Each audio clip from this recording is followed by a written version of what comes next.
Okay, ladies and gentlemen, I just want to apologize again. We're having some technical issues, but as you can see, we're back online, yeah? AAA, access all areas. We ain't going nowhere. We're right here for you. And you know what it's all about? It's all about racism in the music industry 1 year on. So let's call her back.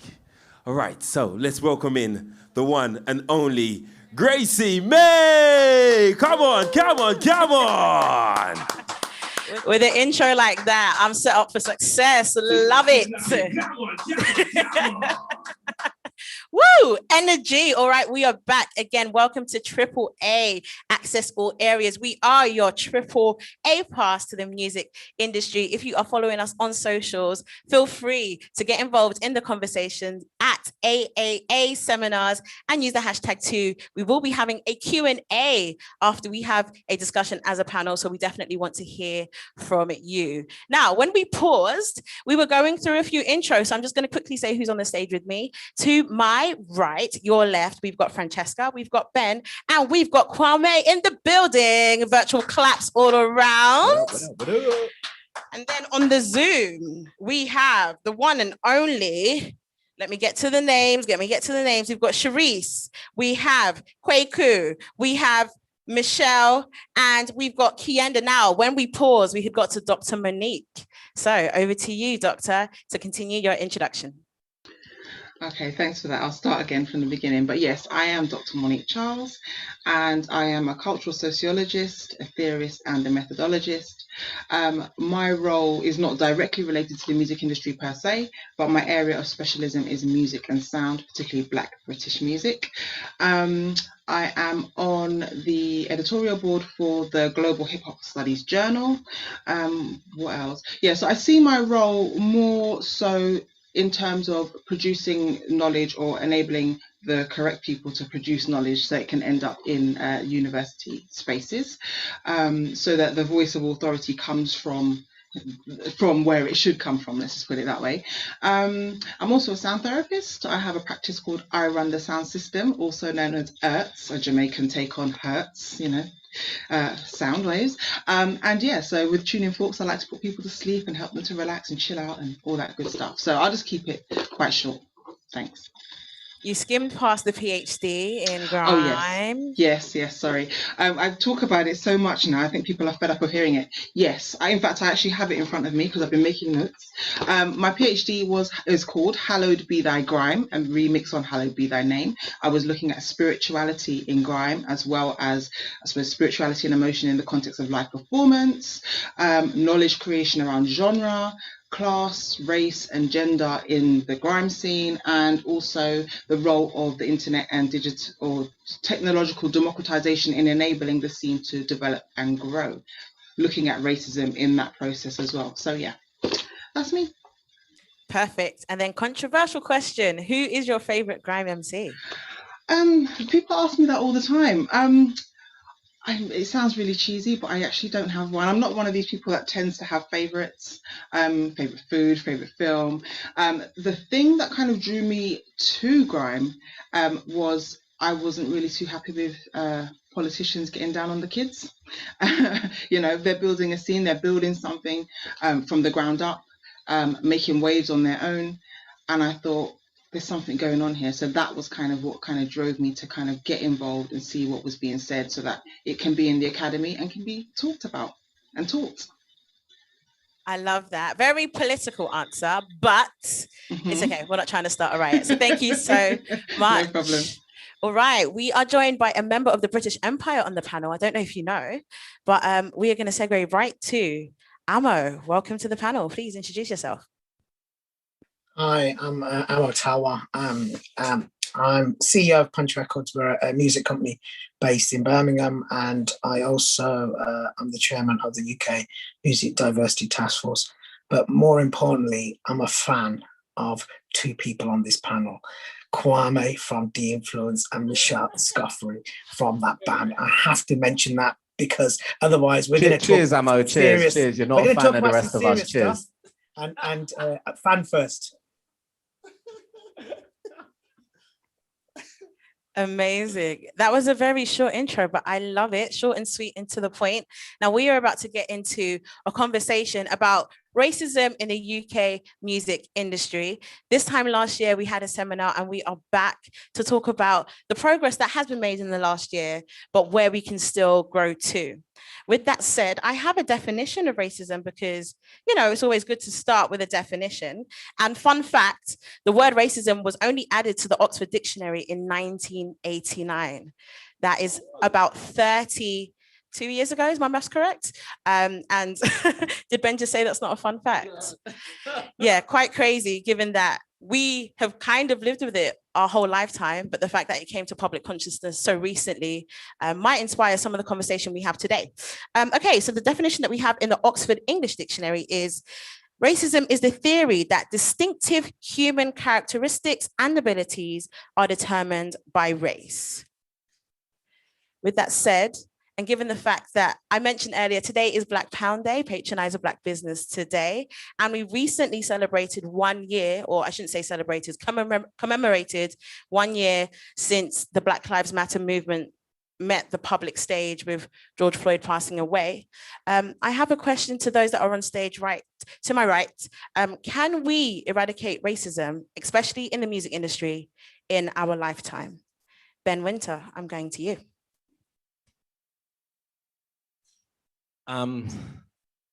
My answer to that is I don't know.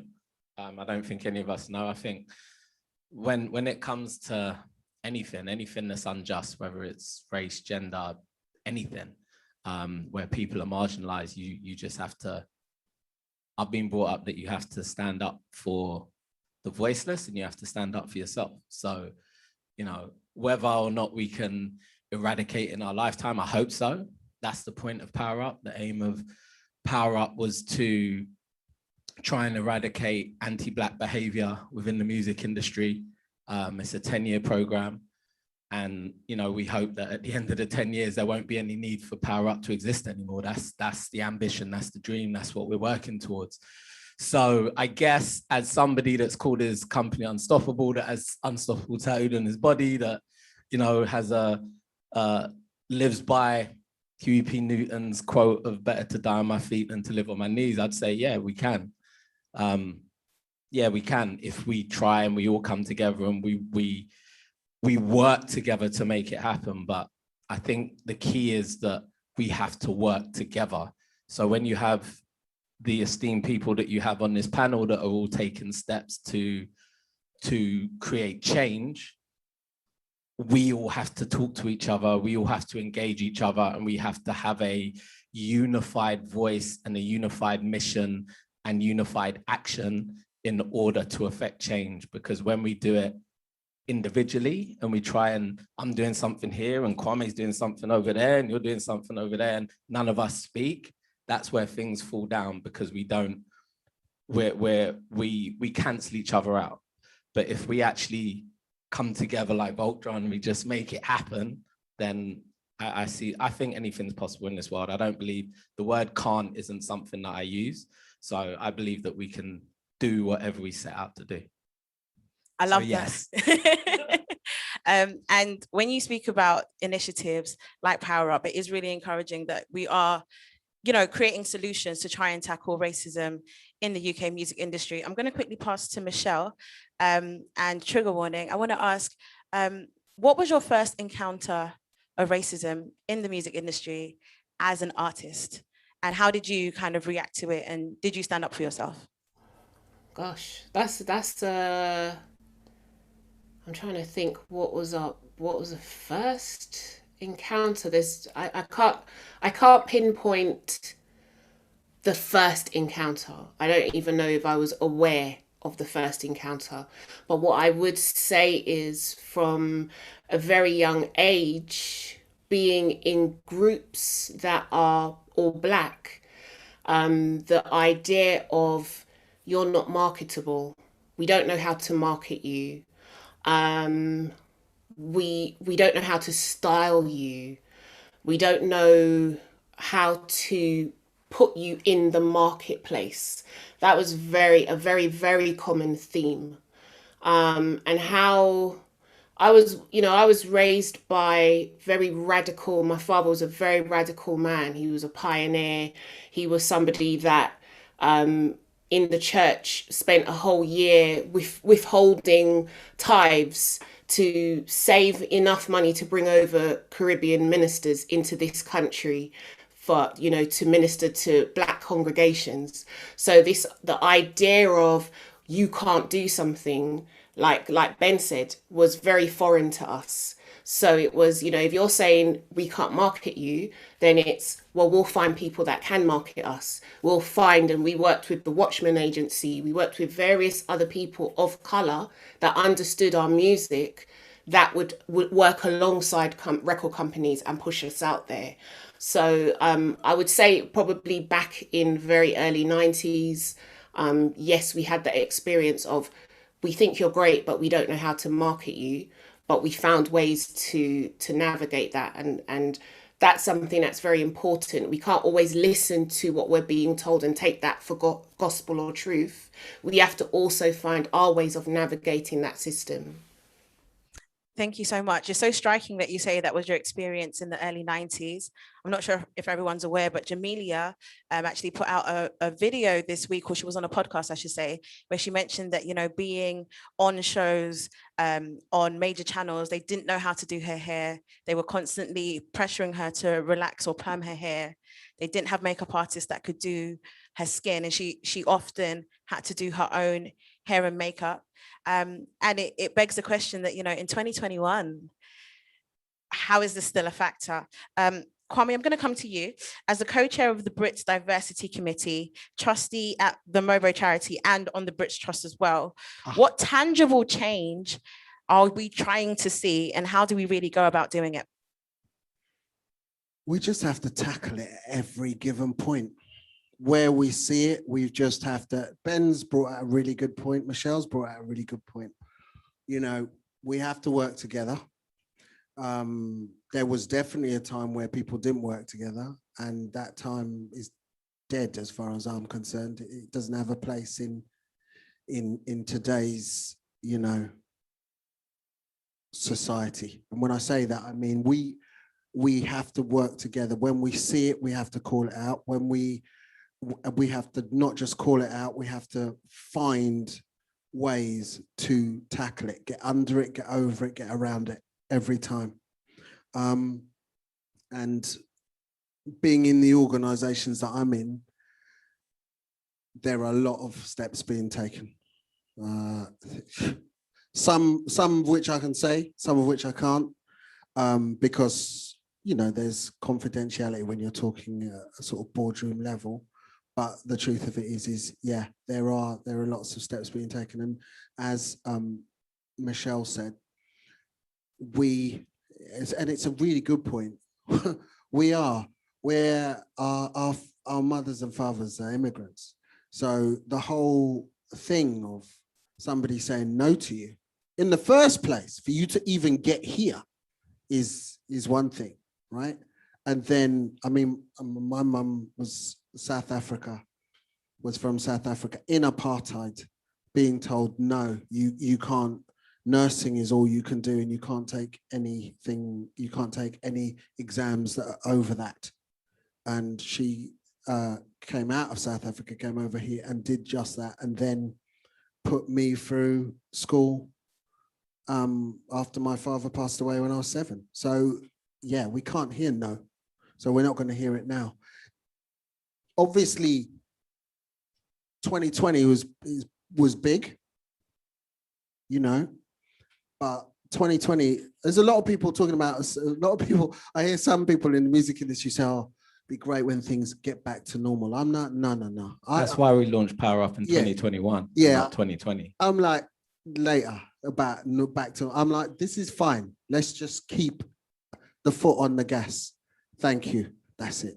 Mic drop. Can I just add something to that? Like, we've started this conversation. It's almost like, okay, what are Black people going to do? This isn't a Black problem. I just want to make that very, very clear. Yeah. This is about people. Yeah. So the racism in this industry that affects Black people, and it affects other people from other ethnic backgrounds as well. And it's important to highlight that as well. It isn't something that we have to fix. It's something for the wider industry to fix, and we all have to come together. So when I say we, I'm not just talking about Black people, I'm talking about all people in this business. Because if you're white and you see something that isn't right, you need to step up and stand up. If I'm Black and I see something that isn't right happening to an Asian person or a white person or whoever, I need to stand up and do what is right. When you look at Power Up, it's co-founded by myself and Joe Franklin, who is a white man who wanted to make sure that the atrocities that he had seen and that the conversations that we had had, he could affect change. So it's not a Black problem that Black people need to go, oh, how are we going to end this? No, this is a world problem, but within our industry, we can do something to move the needle as Black people, and we can do something to move the needle as people participating in the industry. And I just think it's so important that this conversation doesn't go down a road of what are Black people going to do, change things for Black people, because it's not that. Also, It's what are we going to do as an industry to affect change. I love that Ben's gone. It's good. It's great. He's already on the horse. I love it. So I would also say, I'll give you an example because it's good to have an actual working example. Right. Brits Diversity Committee, right? So we formed, 4 years ago. We get called in and we're very much like, look, if we're coming in here, we're not coming in here to just sit and, take plaudits. Stuff has to change. So people, you would have noticed in the last 4 years, the Brits has changed with regards to the people that are on it, with regards to the performers that are on it, with regards to the people that are winning awards. And exactly, with regards to the voting as well. So that had to start somewhere. And the first thing that we helped instigate was basically the changing of the people that could vote, because we saw that there was a problem on the inside. And the problem on the inside was the people that were voting for the nominations, if a CD came onto their desk or a memory stick came onto their desk and it was, Black music, they didn't necessarily understand it. So they were like, okay, well, no, we can't nominate because we don't really know about it. We know about this and we know about this. And so what you were seeing was that in perpetual. That's what you were seeing. So the Brits were becoming, as far as we were concerned, less and less relevant, representative.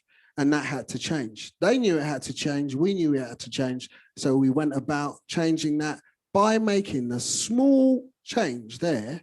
What it meant was there were new people on the nominations board. The minute there were new people nominating, right, it meant that new artists could come through, and it meant that and suddenly you started to see, and now it's not a thing. You're going to see, Skep on stage. You're going to see, you're just going to see more Celeste. You're going to see, you're going to see more performers from different areas of music. And that is how it should have been from way back. But you know what? If it took us to do it, then good. And we'll keep doing it.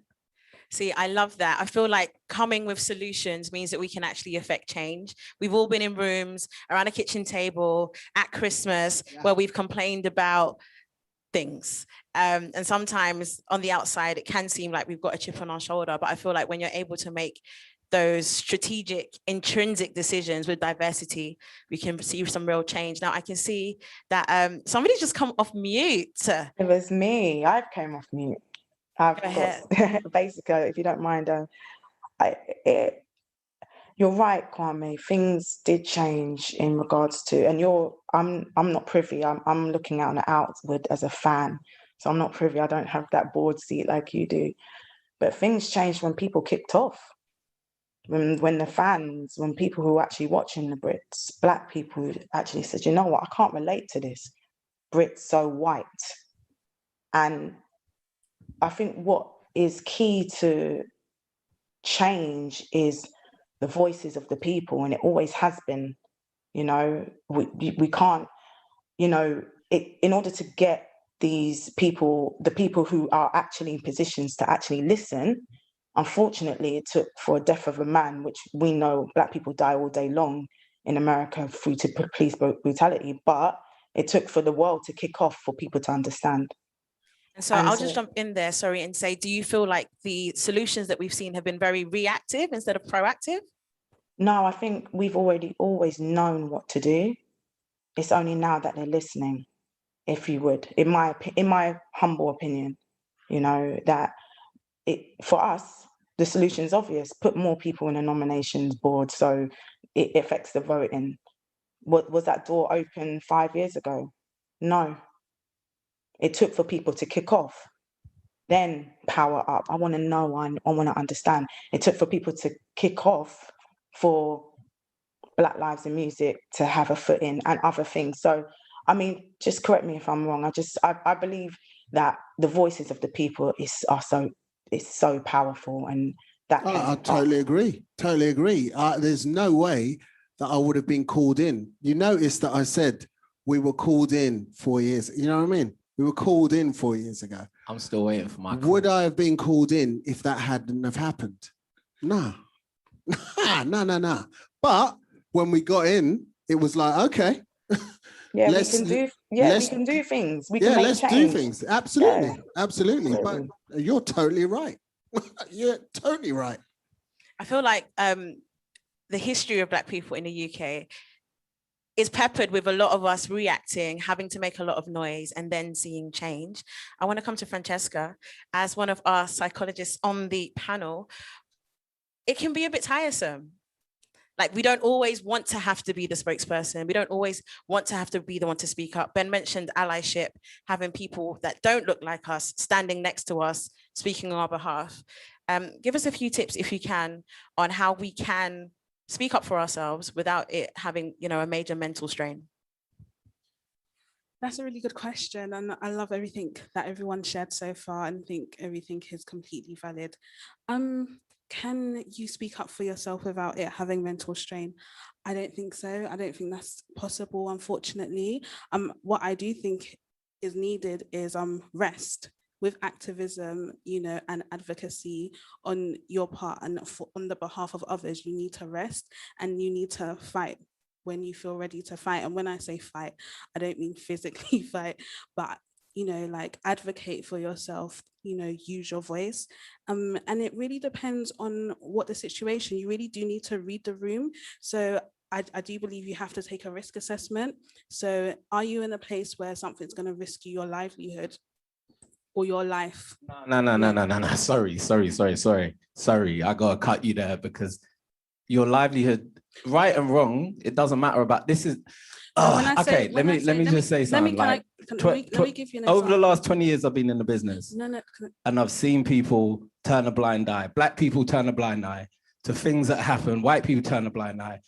Every race turn a blind eye to things that have happened because they're worried about their livelihood. I've never cared about my livelihood. I can get money. It doesn't matter whether I'm in the music or I go and do something else. I will get money. You understand what I'm saying? So let me jump in then. No. Let me finish what I'm saying. So me standing up for what I believe in, it doesn't matter about my livelihood. That's irrelevant. That's irrelevant. It's about, is this right or is this wrong? Is this person going to suffer? Is this person not? How do I stop them suffering? How do I stop myself suffering? How do I stop how do I make sure that my 10-year-old niece that wants to come into this business has an opportunity to come into the business and can thrive? That's what I'm interested in. It doesn't matter whether somebody closes a door on me. That don't matter, because you know what? I can go through the window. I'll kick in the back door. I'll climb up onto the roof and come through the chimney. It really doesn't matter. But what does matter is that we change things for the better. Because if we sit there and we start talking about my livelihood, nothing changes. With that, Francesca, I will let you finish. And then Kienda, I'm going to come to you. And just keep this in mind. I want to ask, is it our responsibility to speak up each and every time? So Francesca, back to you. I completely hear what you're saying, Ben, and I completely hear what you're saying. When I say livelihood, not necessarily in terms of, am I not going to speak up? Am I not going to say something? But in terms of coming from a mental health perspective, some people don't have that capacity.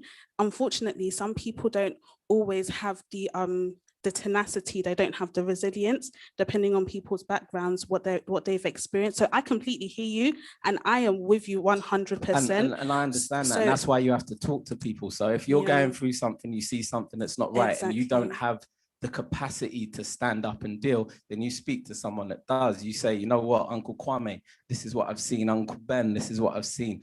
Uncle Kiende, whoever, you know what I mean? And you don't stop and go, but my livelihood. That's just my point. Yeah. So sorry if you maybe misinterpreted what I said. Not livelihood in terms of, oh, this door's gonna open or I'm gonna lose my job. It's more to do with kind of you have to risk assess where you are in life, and people are in different phases in life. People are in different spaces in life, and a lot of people come with a lot of trauma, just based on family, childhood, and what they've been through. So what I'm saying is you kind of just have to assess what you can do at that moment in time, because some people will have a breakdown just doing it. Let me come in. Not everybody has to go and do a big program. Let's go to the Zoom panel. Yes, Cherise. No, I got Francesca, you know, I got her. Listen, because of the space that I'm in, there are some skins that are thicker than others. Some people are like us, Ben, where we're just grizzly with it, Hulk, let's just do this. Then there are some people who are actually receiving, on the receiving end of racism. Do you understand what I'm saying? It's actually affecting their mental health, and they don't know what to do. And as Black people, we really need to look at that. As Black people, sometimes we're not aware that these things are affecting us in a certain way and affecting our mental health, and we have to look after ourselves first. So, okay, Naomi Osaka this week, for example, yes, she's a millionaire. Yes, she can sit out of one tennis tournament, if you would. But really and truly, she did put her mental health first. And that is where I feel like Francesca's trying to say. She's just trying to say, look, if it comes down to it, you know, rest. Nothing's more powerful. I don't disagree with that. Yeah, and let me land as well. You're right. I've got you, Ben. You're right. We need to talk. We need to find organizations as Black people, Black musicians, Black professionals in the music industry. Listen, we're just told to knuckle that down and get on with it, you know? When we're called the N-word, we're seeing people called the N-word, we're seeing people go through all kind of grievous, disgusting things. You yourself as a musician going through disgusting things, and you don't even understand why you're doing it, but you know it's something to do with your race. Find someone to talk to. There are mental organizations such as Francesca's organization.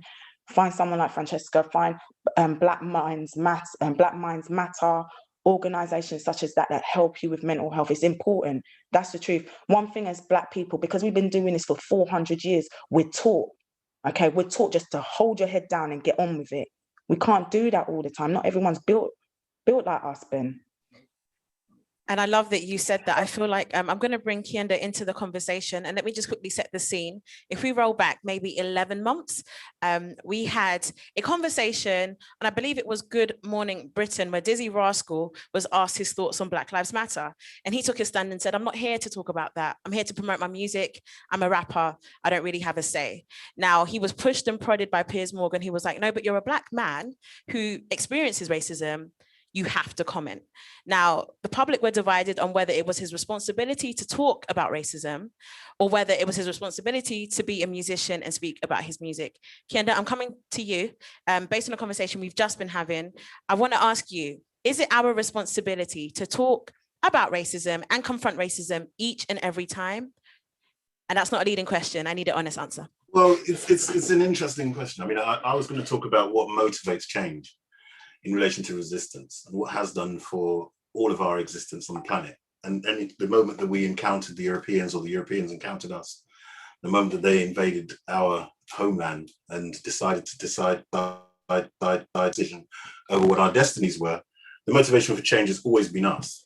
Ultimately, it always has been us. It's been us that caused uprisings on the plantations that meant that they were losing money, that meant that they had to deal with the situation and change something. about that. If it hadn't been for us, Wilberforce and all these other people wouldn't necessarily have even been talked about right now. So the real truth is about that we are the people.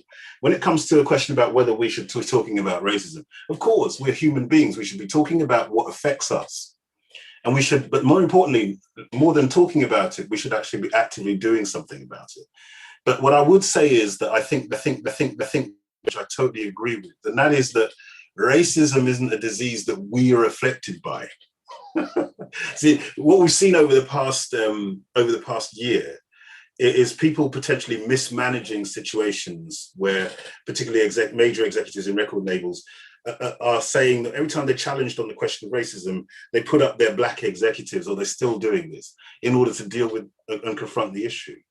I saw Leanne from Little Mix's documentary on the show, and she was talking about the amount of times that she tried to get in touch with actually a person that I know, and a number of us people know in this room know, to talk to her about a situation. And what did they do? They put up a marketing person who was a black woman and put those two people to sit in a room. And she made the very, very astute observation, incredibly astute observation, which is, what are we going to be talking about? You know what I mean? It's not something that we have to have a problem. It's not something that we have afflicted by. It's something that that white people have to deal with. It's something that we have to at least call it out. We have to be able to show how it affects us, and we have to be able to speak to that. And I would say, whatever the consequences, and I'm telling you this because, you know, the whole idea about sensitivity, white fragility, all of these other things, these terms which have come into our sort of lingua franca in the last year, terms that people didn't use before, in lots of ways are weighted in favor of the sensitive. Do you know what I mean? It's like the sensitive is what's more important than anything else. If you're hurt or harmed by subject matter around the issue about race, forgetting the fact that people are suffering racial trauma, as Francesca, I think, said last year, but the whole idea that we ignore that, and we think that people can just have these open conversations. In the United States right now, I don't know if you've been seeing the news, but actually the government, interestingly, isn't it, how immediately after George Floyd, every big company in America went as crazy as possible to try and find as many black executives as they possibly could. Some of them not necessarily fit for duty, right? Face the truth. But what I'm saying is that they went crazy to find people, just, and largely so they can put them up whenever the conversation about racism comes up. These are the people that we've employed, so we're okay. And these are the people who are going to talk to you because they make you feel good. But actually, no, you know, it's not about us. You understand? It's not really about us. But there's a period where they went through that. Now the tide is kind of changing. We're seeing a move on the part of the federal government in America that taking up the mantle from the state education boards about making it unlawful to talk about historical issues to do with race and racism, slavery, enslavement, and the transatlantic slave movement in class. Why? Because it makes white students feel uncomfortable. So it's like we've been through this period, and now we're doing this thing where we're sort of seeing the situation where, yeah, you're absolutely right, that is the case, but enshrining it in law is not necessarily what I would describe as the ultimate extent of progress in relation to the struggle. And that's the reason why I'm saying that ultimately, we don't have a problem in terms of suffering from the racism, perpetrating it. We have a problem suffering it. We have to call it out. We have to be able to action. We have to have the call to action, like happened quite spontaneously as a result of what everybody saw in 4K video quality in front of their screens, white man actually killing a black man on screen. And it wasn't no film, it wasn't no fiction, this was real life. And so from that moment, people saw that kind of thing happening. We have to be able to do something about it. And when we start talking about, in answer to your question, sorry, sister, in relation to whether or not we should be calling it out, or whether or not we should be mentioning it every single time, hell yes, hell yes. But we don't necessarily have to be the people in the room that everybody turns to try and find a solution. I will say tangentially, though, that it is important that we are seen to be doing something ourselves. So it's not that we can always constantly be pointing the finger at the enemy saying, you are the people who have to solve the problem for us. Like Dr. Naim Akbar has told us, and previous scholars have told us, this is a problem that we have. We have to do things on two levels, on two fronts. Our battle is a two-fronted battle. And we have to recognize and be really honest about this. So it is about calling the people out. It's about making change. Hell, we drive the music industry. We need to get dues. You understand? Absolutely, 100%. And that's why we need to call these people to account. That's why I'm so glad to see, the Black Music Coalition, Black Lives in Music, and other organizations established, right? And doing what we're doing with the Diversity Task Force, calling out industry, getting them to commit to the 10-point plan that Amo was very instrumental in putting together. Those are the kind of things that we have to do. But we also have to fight on the other front, which is about educating our own, and it's about bringing our own on as well. So without letting them off the hook, it's about how we bring our own, how we develop infrastructure that supports development, how we bring on infrastructure which allows us to operate our own organizations in accordance with our own value systems. Because let's face it, the value systems that are operated by the major labels that manipulate the artists that go in is not anything that represents us. And that was the basis of power. We need to recognize that the power base is us. I always say, and the last thing I'll say on this issue, I always say this to my students, right? When we start talking about a legal contract being a binding thing between two or more individuals, if you sign to somebody like Sony, Sony is assigned to you. Go around saying Sony are signed to me rather than I'm signed to Sony. The legal situation actually requires you to say that, right? It's mutually, right? Secondly, the reason why they're talking to you is because you have something. Recognize the power. And if we do that, we then start to shift the arguments around what it is that we want. But we do that within the context of our own infrastructure, which is what we require to do on the second front of this battle that we have with these people. Trust me. Wow. Some real gems there. I feel like the point specifically around infrastructure, the ecosystem are so vital. And you touched on something. It reminded me that most times people are more offended to be called racist than the racism itself. They're more offended at the label than the action itself. And so oftentimes we do have to speak up. Not oftentimes, we always have to speak up as long as we've got the capacity. That's the main learning I've got from this. Before we get into the next question, I just wanted to encourage everyone that's watching, if you do have a question for our distinguished guest, please pop it into the comments down below, or you can hit us up on Twitter and Instagram at AAA Seminars. We're picking up the questions and we're asking them to the panel. Now, Amo, I'm going to come over to you. Kianda touched on several points, but one of the ones that I really wanted to drill into was performatism. How can we make real change and limit performatism from these big organizations? Because, changing your logo during Black Lives Matter is one thing, putting out a statement on your LinkedIn during Black History Month is another thing, but actually affecting real change when it comes to values and morals is where we're really going to see the change. So how do we stop performatism? Sure. So before I answer that, I just want to just reverse 2 steps to pick up on something that Kinyende, Kwame, and Ben said. What we're failing to realize is we're losing out from a fiscal perspective. So there was a report that just came out 2 weeks ago in America saying the fact that the American film industry hasn't employed Black people and Latino people, that's what they use biopic in America. They're losing £10 billion a year. So wouldn't it be interesting to find out how much the UK music industry is losing on not employing people of colour? It hasn't been achieved yet. But I just wanted to sort of footnote that, because I think a lot of people, they've historically put these black squares and think, oh, it's really important. Let's have a plan. Let's have an action. We're going to be more forensic in terms of our data capture. There's going to be more accountability. There is going to be repercussions. These are all things that people are saying. And there has been a lot of change, and we need to celebrate success amongst our Black colleagues and share stories. But actually, financially, we're losing out. And the thing is, no one is actually talking about those particular losses. And once you hit the financial versus the makeup of the industry versus what's on stage, people will really start to pay attention. And they are moving towards that direction, but it needs more of some of the organizations that have been mentioned to collaborate a lot faster. We need to celebrate new initiatives like what Ben's behind in terms of Power Up, and we need to consolidate. It's a two-tier thing. You have to hold the most senior people out, and I'm a fan. I'm an outsider. One, I'm from Birmingham. I'm not as cool as all you London people, but two, if something feels uncomfortable, call it out. And find the people that will support you on calling these things out. These are really important areas that we're all working towards. And I think collectively we can make those changes. Thank you so much for that. You know, after the Q&A, we're going to have a performance. And after that, we're going to come back in and talk about the money.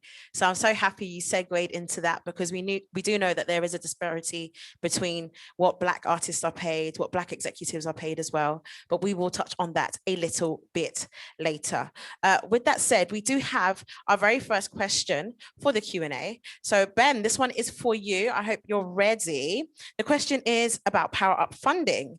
It says, why did established people get it whilst upcomers that needed it were ignored? Well, what I should actually do, which I haven't done and haven't had a chance to, is explain what Power Up is and what it's all about for those that don't know. So on the back of Blackout Tuesday, we put Power Up together. Power Up is an initiative to end anti-Black racist behavior within the UK music industry.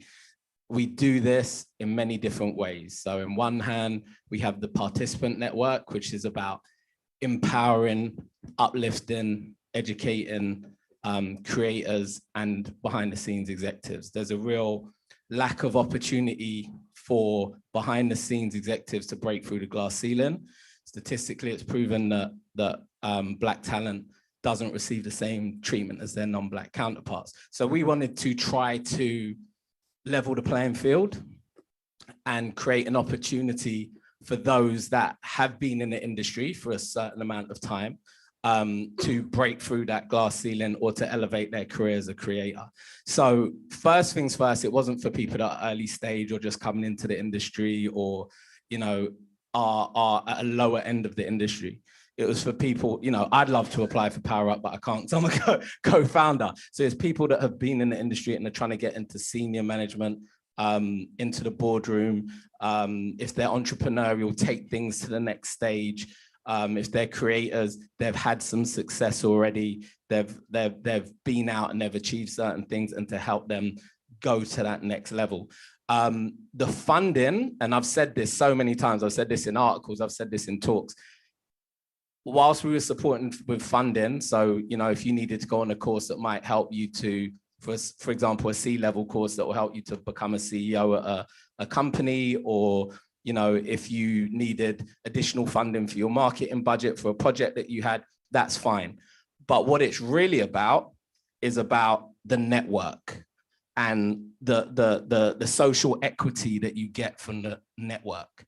So again, you know, there are studies that prove that if you come from a certain socioeconomic background or a certain ethnic background, the opportunities within the corporate world isn't afforded to you in the same way that, you know, somebody that isn't from those backgrounds will have, especially in the music industry, call a spade spade. If you're Black, you're not going to have those same opportunities as your white counterparts.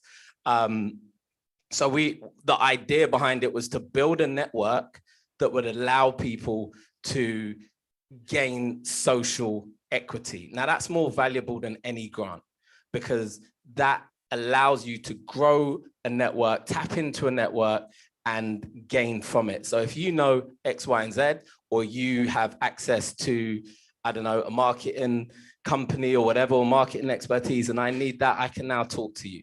So each year we fund 40 participants, and that network grows by 40. There's a 10-year commitment to run Power Up. That means that 400 Black individuals within the UK music industry will begin to create a network that has social equity. If they go out and touch, I don't know, another 5,000 people, we're going to test my maths here, that 5 people, that's like 2,000 people, is that correct maths?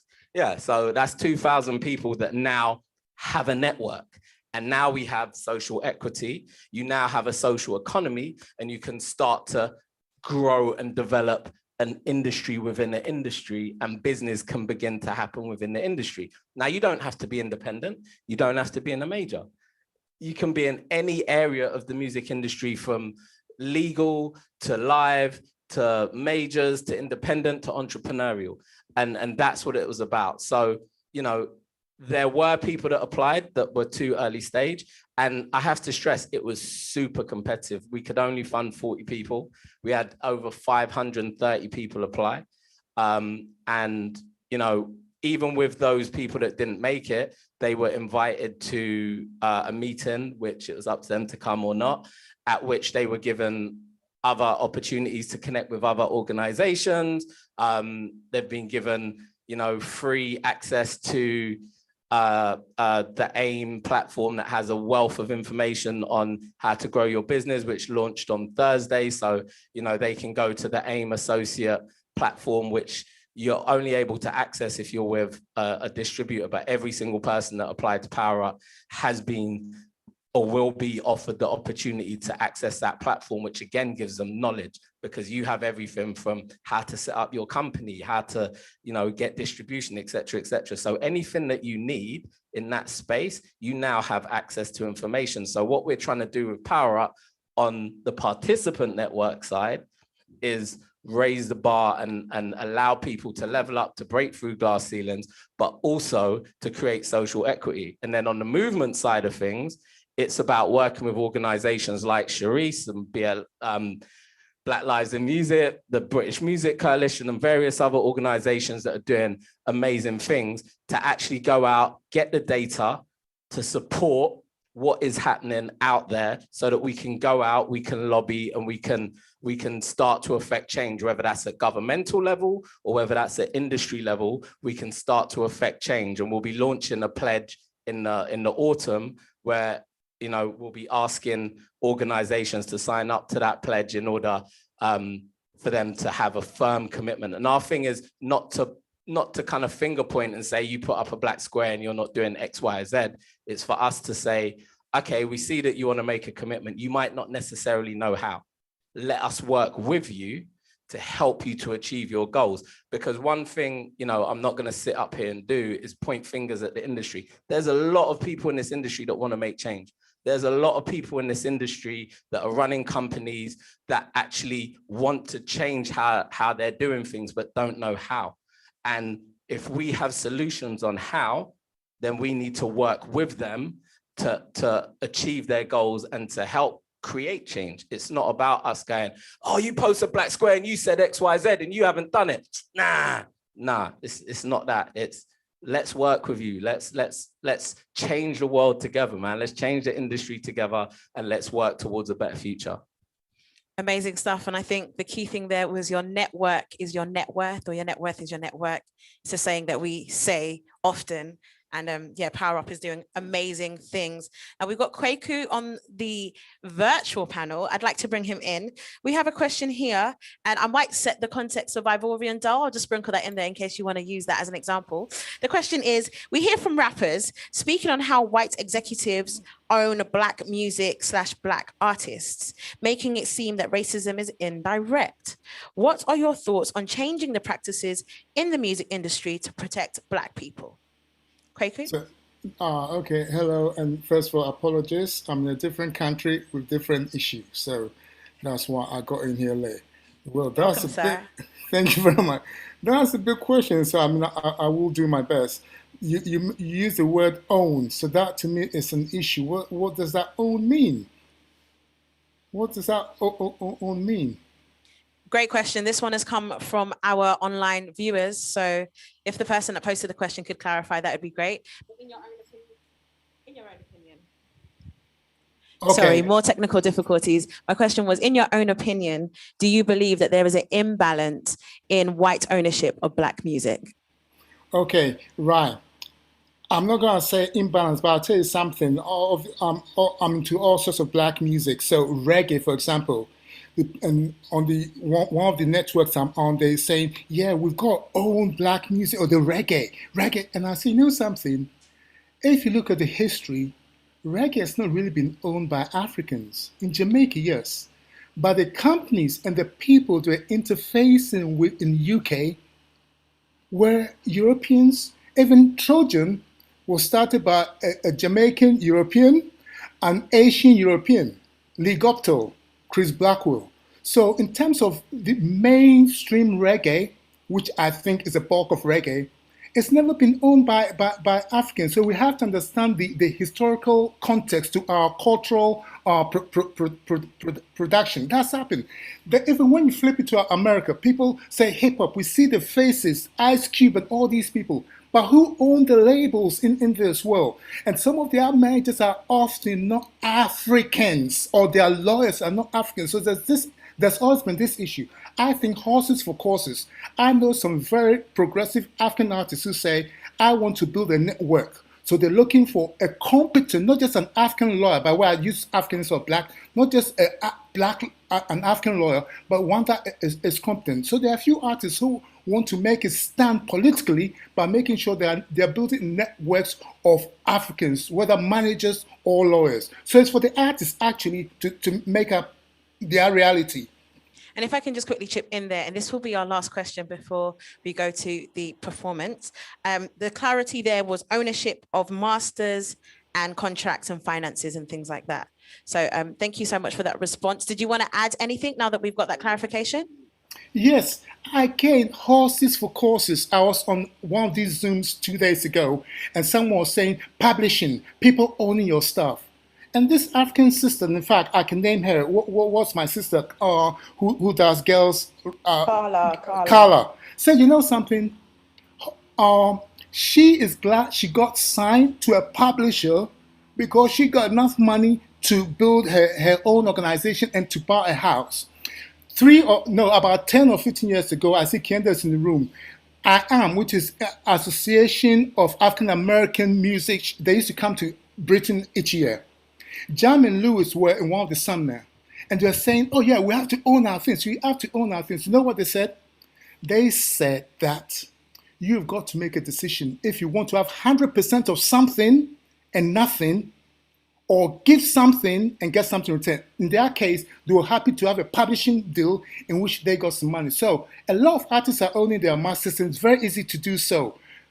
Fair dues to you. But if you want to give part of what you own or had in exchange for money, I think it's an individual decision. So we can't be hard and fast. You have to tell the artists the options, or managers have to tell the artists the options for them to decide which works for them. For some, ownership of that is more important than the advance. And that's a great point. I feel like within the Black community, when we talk about ownership, we throw around stats like the pound exits the Black community after going around twice. In the Asian community, it's 5 times. In the Jewish community, it's 12 times. And so I know the topic of ownership is always something that is close to home. With that said, we are going to take a mini pause so you all on the panel can get some water. Me too. I'm going to hand over to DJ Longers. Thank you very much. You guys are killing it on the panel right about now. We're back with me. I'm gonna play some couple of tunes, and then we're gonna bring on our next performer onto our stage. So let's do this. Let's keep this music rolling. My name is DJ Longers. Let's go.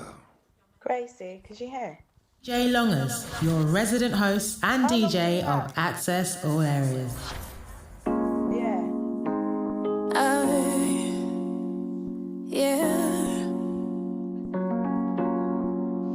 Never thought that I would make it out that place. Your grace had its Access All Areas. You put me through all my darkest days. Follow us on Instagram and Twitter at named your face. Said that even though the road to go gets on my club, I know it's not in vain. I know that sometimes mistakes make you break and you shaking up. Sometimes life hurts more than words can describe. That the Lord wants what's best for you, and that the Father is right by your side. You saved me when I needed a hand, took me out of the sinking sand, as my feet on dry land. It's all by your grace, and I wanna thank you with all my heart. You brought me on the very side. DJ Longers.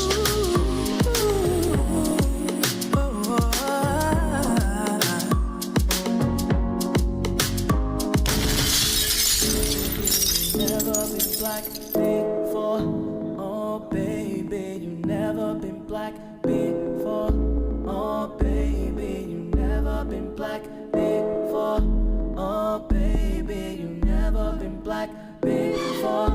cops gunned down another black teen. Nothing here's just another crime scene. Candlelight vigil on the back street.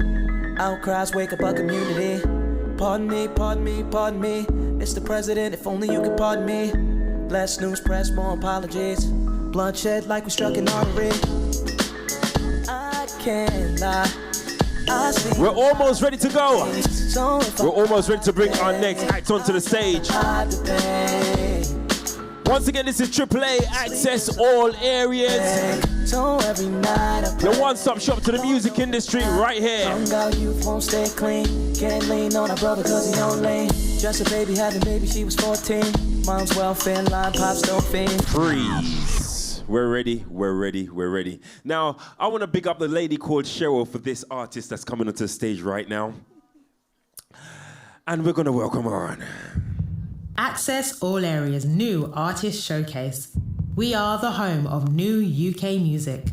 The next artist to perform on the AAA stage is... Can we get a virtual round of applause for the one and only Tonya Soulbird?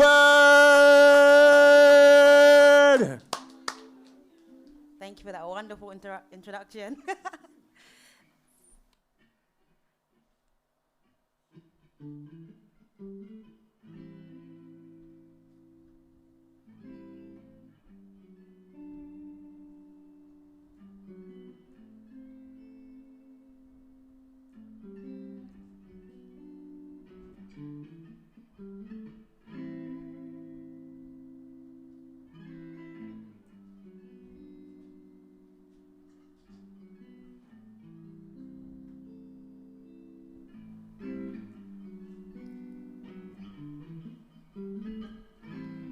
Got something to say right now.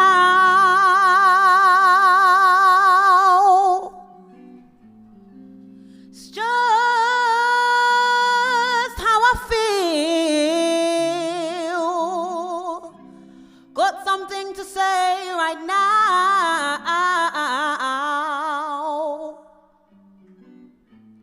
It's just how I feel. Got something to say right now.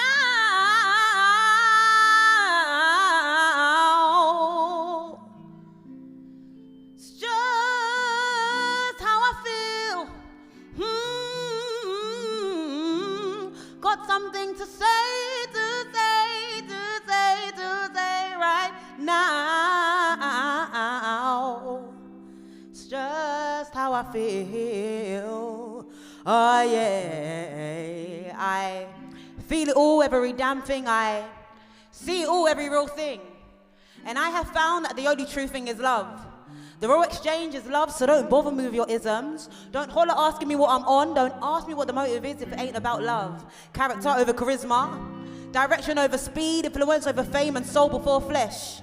Hearts, not garments. I ain't here for your applause. Our minds focused on the cause. I know that love will break your laws. Organic never force. This lioness will roar until every barrier falls. I have everything I need to change the world because I first changed myself, and best believe myself feeds off the self first. Rejoice, be glad, fear not, and do great things, so that you may eat and be satisfied. Rejoice under trials. If the heart is deceitful, then all things are in vain. Givers never lack. Most generous, most blessed. And it's sad when the only time your people donate is when they're donating to a GoFundMe account when you're deceased, but whatever, I ain't here for your applause. My mind's focused on the cause. I know that love will break your laws, organic never forced, organic never forced. God forbid that I am a fruitless fruit tree. Storing my treasures in heaven, a place where pagans cannot reach and waste men cannot contaminate me. Funny how they're able to judge your movements, but it's crickets when it's time for them to self-reflect. Anyway, keep your light burning, keep the brain learning, heart pure, and then blessings will never stop raining. Immerse yourself into his training. Give him your pain and he will. See, despite our despair, still we hope. If you serve him, he'll make you ruler. Do not go with haste and ensure that the Lord your God before you as a rare guide. Are you sure you're hearing the voice of God or the voice of the devil? Do not pollute, dilute God's word with the advice of mortal men.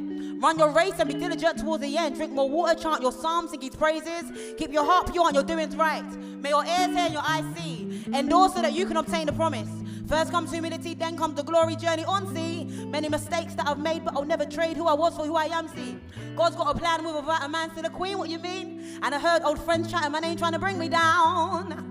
But I know it's because they see I wear my crown. So I'll never respond with hate or get irate, because I know in the end they'll rate my bars, my tone, my soul, my heart, my ethic, my mind, my everything. They might even get inspired to write Quick 64 and join me in AA seminars to get the people free. No more distractions, my understanding and compassion. I choose to use my passion. I ain't interested in following fashion, because in his house there are many mansions. And if you think I was talking about silver and gold, then beloved, truth be told, you've been programmed to think that life is about the accumulation of gold. But behold, he is doing a new thing. He is doing a new thing. He is doing a new thing. I told you I had something to say. Thank you, that was called Something to Say. First track of today. And as you can see, I had a lot to say. The next song is about not conforming, it's about not fitting in, breaking boxes, and being who you are destined to be. Everyone's been created uniquely, and to walk in that truth and to understand that we don't need to compromise ourselves for anyone. We're all special, we're here for a particular purpose. Never let me. And we've got IK on the guitar.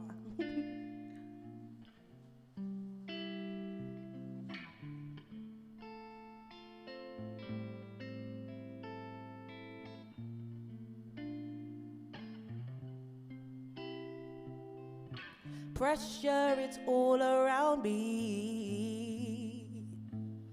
Be this, be that, do this, do that.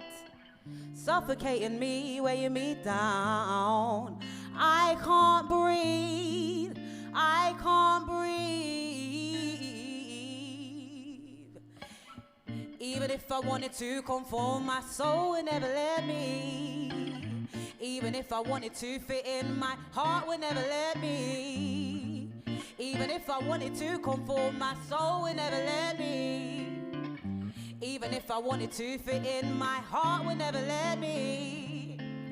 Tell me who decided that this is the way it's gotta be. Look, man-made rules, man-made scams, we can't breathe. They deceive, keep us in grief, stunt our belief, make our faith cease. F these chiefs. Even if I wanted to conform, my soul would never let me. Even if I wanted to fit in, my heart would never let me. Even if I wanted to conform, my soul would never let me. Even if I wanted to fit in, my heart would never let me. I've got life, I'm breathing. I can't complain about nothing. I'm on my way, no stopping, no dropping. I got the most, I praise him. Praise him, I'm too blessed to be stressed, yes. Ain't a man on earth that I fear or need to impress. More so and less flesh. I ain't about expensive dress. They keep us keen and fiend, make us into machines, cause they want us to feed economic progress. But me, I'm focused on the richness of life. Even if I wanted to conform, my soul would never let me. Even if I wanted to fit in, my heart would never let me. Even if I wanted to conform, my soul would never let me. Even if I wanted to fit in, my heart would never let me. Even if I wanted to conform, said my soul would never, ever, ever, ever let me. Even if I wanted to fit in, my heart. Even if I wanted to conform, my soul would never let me. Even if I wanted to fit in, my heart would never let me. La da da da da da da. La da da da da da da. La da da da da da da. La da da da da da da. La da da da da da da da.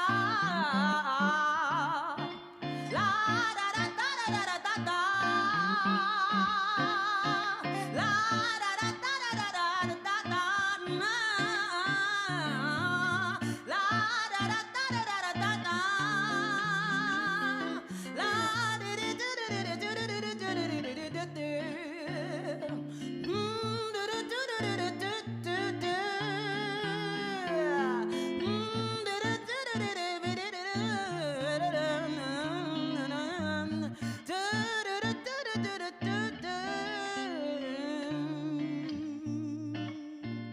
Thank you. That was called Never Let Me. About not conforming and being who you were created to be. Thank you so much. And we got AA seminars. The final song is called Love Finds a Way. And it's about knowing that love transcends every barrier, every boundary. Love is powerful enough to do that. And yes, final song. Hope you like it.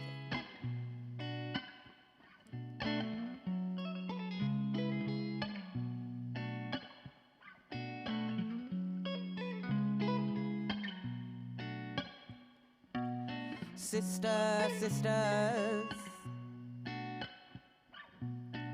we've been down for too long. So brother man, we've been down for way too long. But love will find a way. Love always finds a way. Love will find a way. Love always finds a way. Sisters, we've been down for way too long. So, brothers, we've been down for way too long. But guess what? Love will find a way. Oh, yes. Love always finds a way. Oh, yeah, oh, yeah, oh, yeah, oh, yes. Love will find a way. Love always finds a way. Breathe, don't rush, hush, and quench this lust and trust. Weeping endures just for a night. Sometimes pain is necessary to prove that love must always find a way. Keep your heart true, stay true to you. Change your mindset, let your mind rest. Without the rainy days, how would we grow and know our true potential? I know that life will get sweeter. Life will get sweeter for me. Life will get sweeter for me. Oh yeah, oh yeah, oh yeah, oh yes. Life will get sweeter for me. Life will get sweeter for me. Life will get sweeter for me. Life will get sweeter for me. Life will get sweeter for me. Life will get sweeter for me. I know I can be what I wanna be. If I work hard at it, I'll be what I wanna be. I know I can be what I wanna be. If I work hard at it, I'll be what I wanna be. Bit of sauce now. I know I can be what I wanna be. If I work hard at it, I'll be what I wanna be, wanna be, wanna be. I know I can be what I wanna be. If I work hard at it, I'll be what I wanna be. I know I can be what I wanna be. If I work hard at it, I'll be what I wanna be. I know I can be what I wanna be. Yeah. If I work hard at it, I'll be what I wanna be. Love will find a way somehow. Love always finds a way. Love will find a way. Love always finds a way. Thank you for listening. Got IK on the guitar.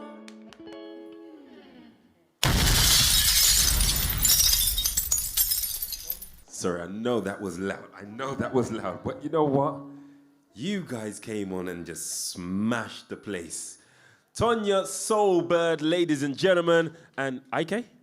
IK on the guitar right there. Now, where should I start?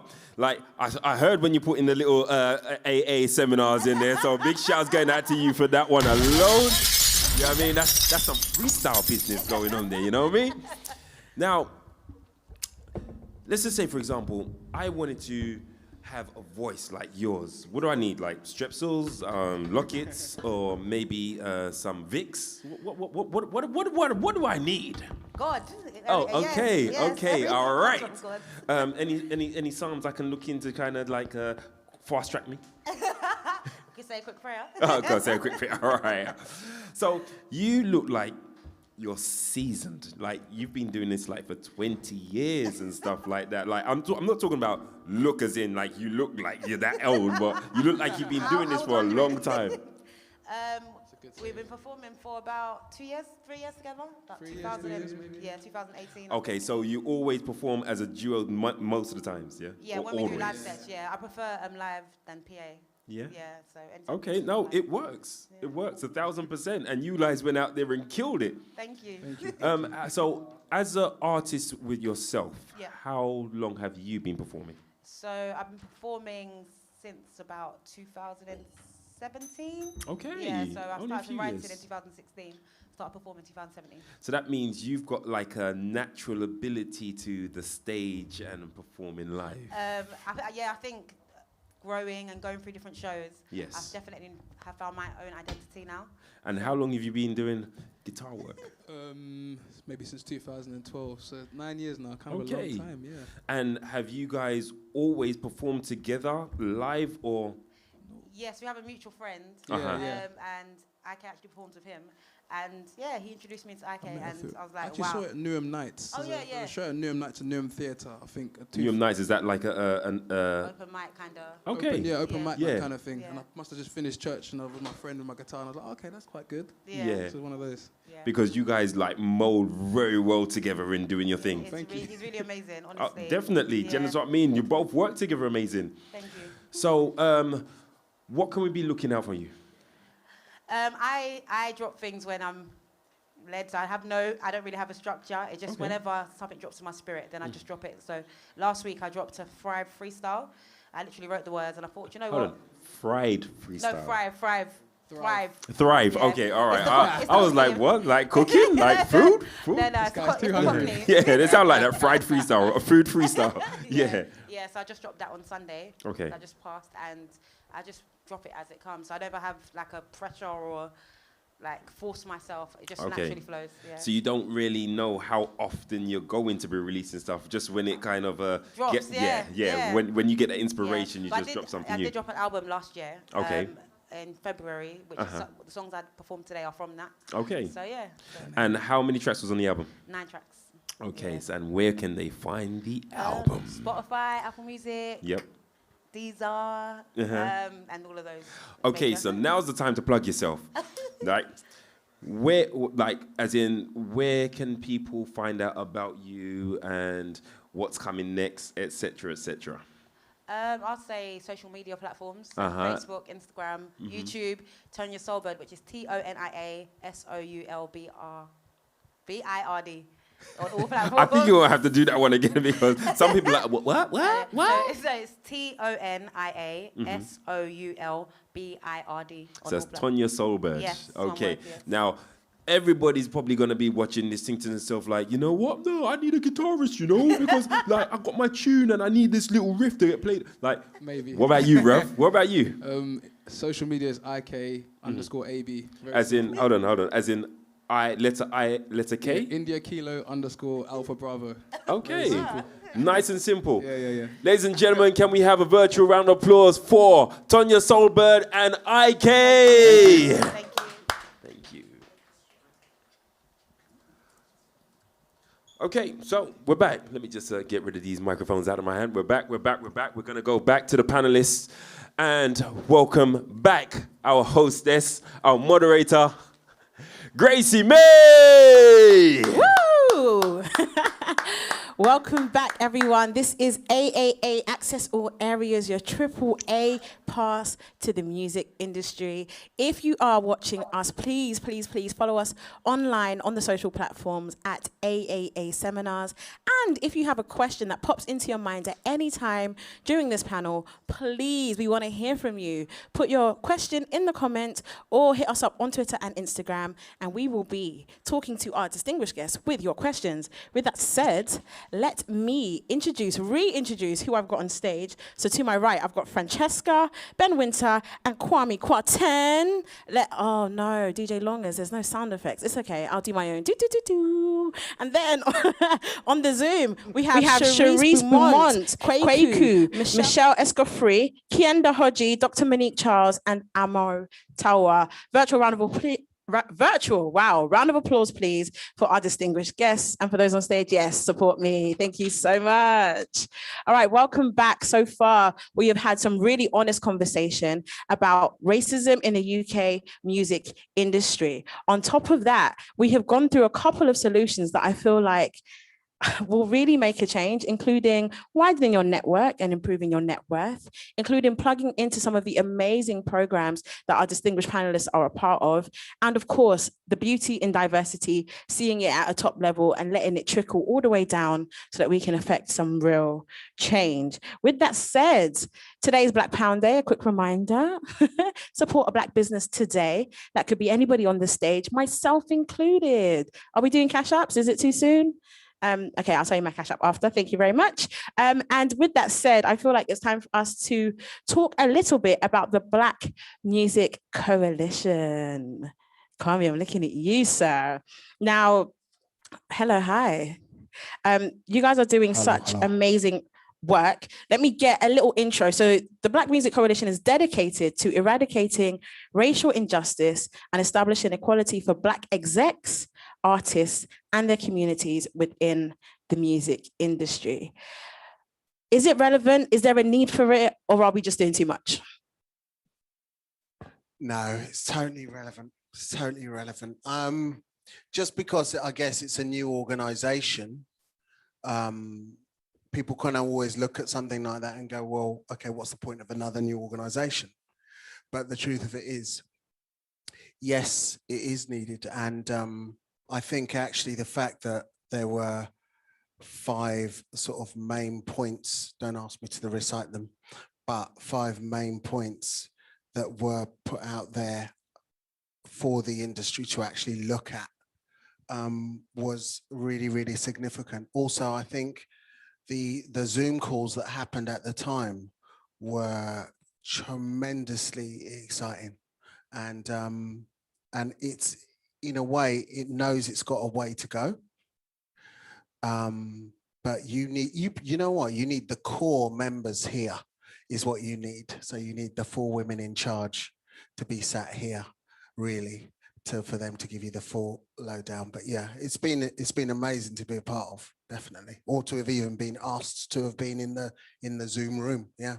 Definitely. Now, with your experience, you're a seasoned veteran in the game, an elder, if you will. Talk to me about passing that kind of knowledge and experience on to the quote unquote next generation. And talk to me about, or talk to us about how you kind of see the change in the new guys' hands. The change in the new guys' hands, how do you mean? So as an elder, you've seen a lot. Yeah. As some of us that might have been born in the 90s, I might claim the 2000s, depending on the day you ask me. What kind of change do you see us making? Okay. Someone spoke earlier about movements from the ground up. I think the thing really is not being afraid of movements from the ground up. I think, so for instance, with what happened with grime, very, very important. Born out of necessity, definitely. The thing about actually people going, okay, we're going to do it and we're going to do it our way. But that coinciding with the fact that there is now a distribution method that doesn't need approval, right? So you can put your music up and it can be heard around the world. And you know, we're seeing, I guess, the evolution of that happen every week with the amount of songs, Black music artists that there are in the charts, not just in the sort of lower end of the charts, but at number 1, and in the top 10. But the truth is, yes, ownership is a big one. And there is a lot, obviously, for me in this space, the space that you're talking about, the passing of torches, etc., we've been involved, many of the people on this panel know, I've been involved in that since 1997. So putting on seminars, talking about just this, how do you get on? In fact, our event, one of the nicknames that people had for it was the Get Work Network, because our thing was literally just about networking and learning about the industry, but learning about the industry from, I guess, almost like oral tradition, and people actually taking notes and actually beginning to build networks and build their own businesses from that. So we started with the Urban Music Seminar in 97 to 2005. That's creating vision, and we then changed to the Ultimate Seminar in 2010, of which Kienda has done great for us with housing that at Westminster University. Again, and all of our events have been free, and they've been about just that, which is passing the torch, drop the mic, stop. Love that. Now, you touched on grime. Obviously, Drill had their first UK #1 with Tion Wayne's track just a couple of weeks ago. Are they still #1? Not too sure. No, not anymore. But the thing is, it's all, this is what I mean, you know, what did they say? What's the term when you step on the shoulders of giants? Stand on the, yeah. Many people have come beforehand in order to make that happen. It's really, really important. I don't think it's necessarily the drill people's, what you say, it's not for them necessarily to do. But I think the whole thing about historically documenting what is happening now is really important, and then tying it back through the ages is a really, really important thing. I know Michael Riley's doing some big work in that area, but yeah, this UK black music thing, and it becoming, as we've seen, you know, with Drill, with Tion Wayne, with what's happened, you know, that's not just a #1 here, that's Australia, that's etc. So that's in other countries as well. But I'm not surprised, right? You know, I'm not surprised. There will be more. And if people and organizations and labels wake up to the correct amount of investment to acts like that, and not just acts like that, actually the back room as well. So developing, as Ben, you know, linking in with things like Power Up, developing the next gen, you know, business superstars of tomorrow, and actually investing properly, then we're going to see a lot more, you know, than just that. We will see it again and again and again and again. And that way everybody wins, because the problem with what we've seen beforehand is actually the music industry has been losing. It's been losing big time by just not diversifying. It's just lost and lost and lost and lost. It's thought it's been winning, but it hasn't. You know, England will always sit here and say, oh yeah, we're great, we do great internationally, blah, blah, look at Adele, etc. It's like, dude, you could have so much more if you invested in the right places. Mic drop. I love it when you say that. Now, everything you said is so right. I think the theme that I got from that is lift as you climb. It's a saying that is said back at home. I'm from Nigeria originally. And yeah, when you translate one of the parables, it says lift as you climb. And I feel like you've definitely done that. Even when we talk about passing the torch in quotes, you're still around for a bit. Yeah. You just touched on numbers, and I have a few. Amo, I hope you're ready. We are segueing to you quite smoothly. The UK music website has said that the music industry contributed to £5.8 billion of the UK's economy in 2019. That's up 11%. Employment in the industry as well is at an all-time high, with almost 20,000 people in the UK belong to the music industry as of 2019. Apparently, 200,000. It's 200,000. Sorry, sir. Yes, you're right. 200,000, extra zero on that. The total export revenue of the music industry was 2.9 billion in 2019 as well. My question to you is, how much of that money is the Black community seeing as part of the UK music industry? I don't know, would be the honest answer. What I can talk a little bit about is how it looks from perhaps say 2016 to 2020, some of the data shifts and some of the people moving in, and also some of the gaps and the holes. And this is pretty sort of common knowledge amongst a lot of us in the Zoom and in the room, you know. So we know that the percentages are going up in the right direction. So in 2016, there was around 16% Black, Asian, and other ethnic minorities. And in 2020, it's around 23%. So it's going up. The problem is, and the national average of Black, Asian, and minority communities is around 13% in the UK. So if you say 23%, it sounds quite good. It's like 10% above national average, which sounds quite good.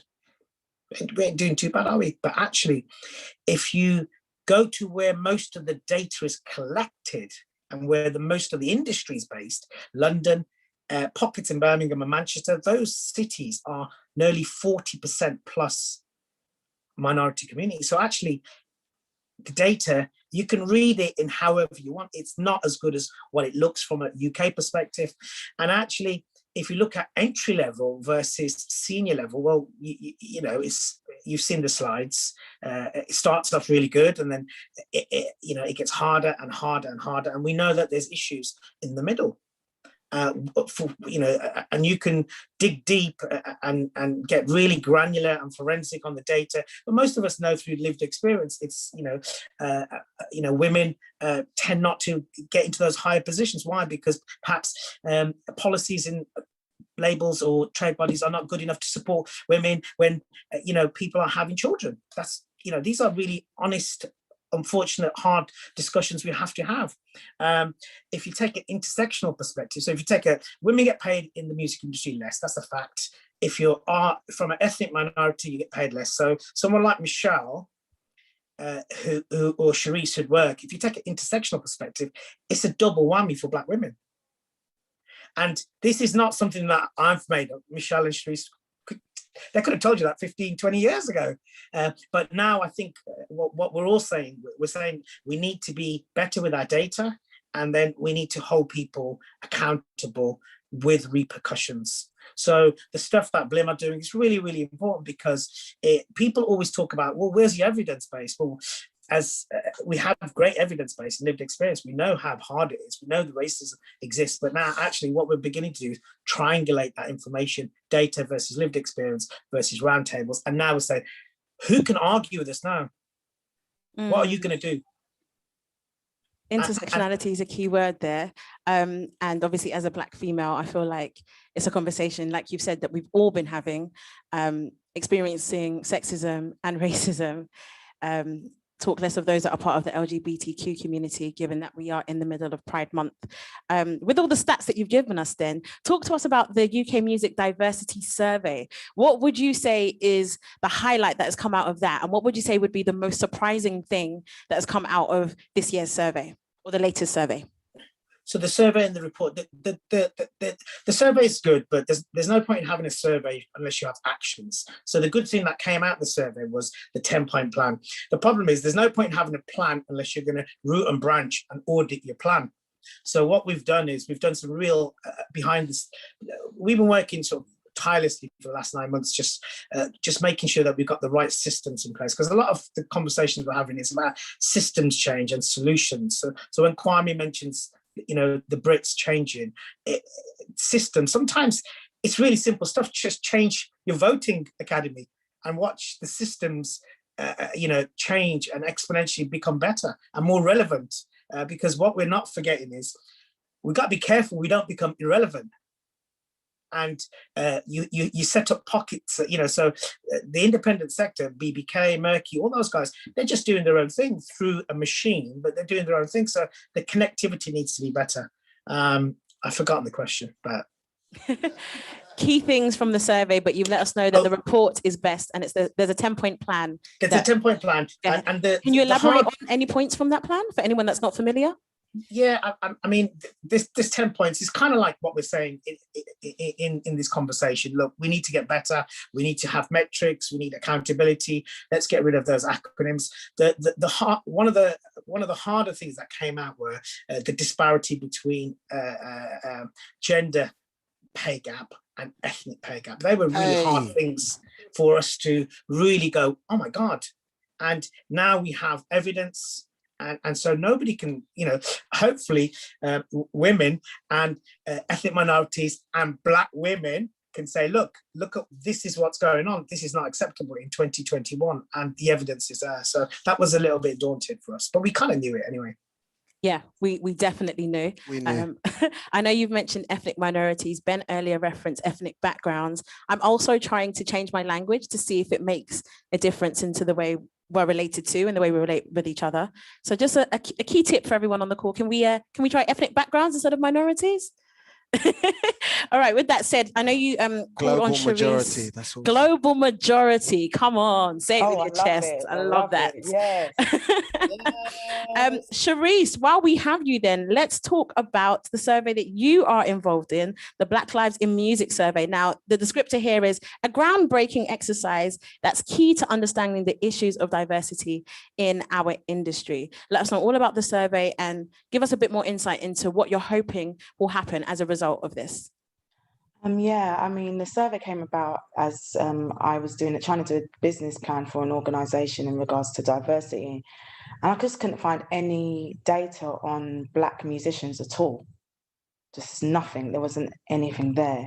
There was the workforce, like AMO and the UK Music Diversity Task Force. That was there. That's solid, but there was nothing on musicians, and we thought about creating a survey about the lived experience so we can actually have some data on what musicians and professionals are going through in the music industry. So we're crunching those figures out now. I can give you some stats because I'm tired of actually sitting on them for so long that I'll let some out. Can I just tell everybody to fill it in? Can I tell everybody that it's a very, very brilliant survey and everybody should be filling it in? Definitely. Please signpost us. Where can we find the survey so we can fill it out? The survey's closed.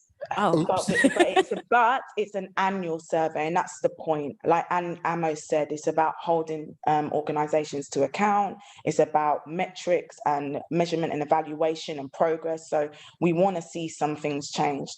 So we've got so many headlines in the survey. I'm getting a little bit emotional thinking about it. That's that whole trauma thing. But I'll give you one of our headlines, which is 87% of Black musicians believe that 87% of Black musicians and professionals, that's nearly 9 out of 10, say there's barriers in progress for their career. So now our job, and I guess every person's on the panel as well, job is how do we break down those barriers? So Amo alluded to roundtables. So we're having conversations behind the scenes with labels through BMC, Black Music Coalition. We're having roundtables with funders. We're having roundtables with orchestras, which is my remit, and education, because those barriers start from grassroots. They start with young Black musicians not having access to an instrument. Then if they do get access to an instrument and they flourish in it and they want to learn how to make music, the next step is going into education, another barrier. Do they get into the conservatoires? Do they get an opportunity to have higher education? Do they pass the audition? Do they have enough education or quality education to understand what it means to pass an audition? And then if they even get through that, and this is why I was saying mental health is important, even if they get through that and they're studying a conservatoire, can they stay the 4 years to ensure that they are treated the same way in this Eurocentric curriculum like Kienda alluded to earlier on? Like, for example, jazz music is our music. It's Black music. It's a Black art form. However, the majority of the canon is made up of European composers. There's one Miles Davis song on there, for crying out loud, but this is a Black art form. You've got Black musicians learning how to play jazz in this conservatoire, being delivered by non-Black or you know what I'm trying to say, white teachers, because there's only 2% of ethnically diverse, that's what I like to say, ethnically diverse teachers, and they feel alienated. They're treated different. This is the systemic. They asked us the other day, and you're going to talk about it, the Sewell report. Does institutional racism exist or systemic racism exist? Yes, it does in the music industry. It absolutely does. And it's our point to prove it. So I'm just saying about the barriers there, and we called it the funnel. There's so many dropouts in regards to education, in regards to making a career. And then as you can see with orchestras, whether it's jazz music or classical music, where are the Black people? You've got Chineke, you've got polarizations, you've got Tomorrow's Warriors, you've got things going on, but it's polarization. Where are the Black people, even when they go through all of those barriers, like warriors, if you would, they still don't even get to play in an orchestra. That's what we're going through. So the data, that's just one aspect of the data that we're looking at. There's loads of headlines, just like what Kwame and Amo was saying in terms of the financial aspect. I want to reveal it, but we've talked about it a lot already on here. But you're right, we can do a whole report on the Black women. We plan to do that as well. We just need to just pull out Black women, and here's the report of what we're going through as Black women. And so there is a lot in it. Sorry, back to my question. There's a lot in it, and we can't wait to share it with you. And we thank everybody for sharing their stories with us, because we plan to do you justice. We plan to fight. We're not just fighting on social media. We're having those conversations. We're holding them to account. And the one thing the one thing I do disagree with everybody on here, and you know me, I'm always against the grain. I do believe the onus is on them. I do believe we give them a 10-point plan.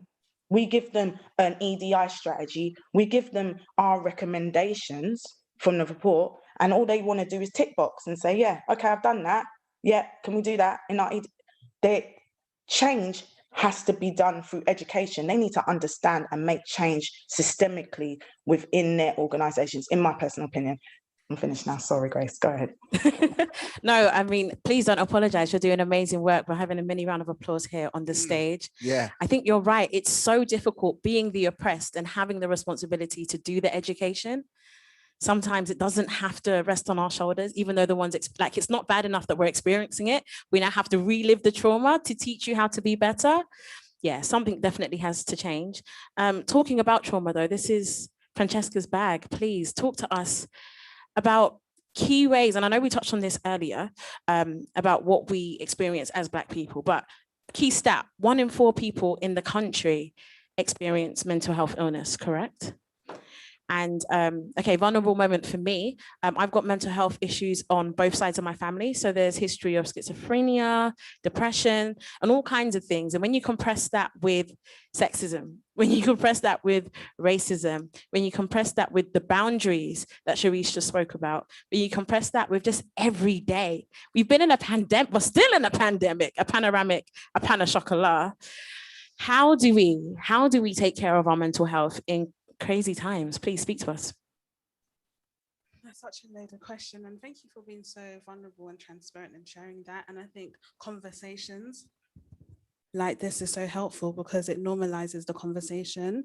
And I think we know that mental health in the Black community, as much as we're starting to talk about it more, it still is a stigma and it still is a taboo, unfortunately. So first of all, having these conversations and normalizing it. And if somebody mentions it, if someone speaks about their mental health, kind of just responding in an empathic way, like having those conversations with people you trust, creating an ecosystem around you, but trying to make sure that if you do have those conversations, it is in a genuine space, safe space, not with people that are going to judge you or people that are going to ostracize you even more or seclude you even more or make you feel less than.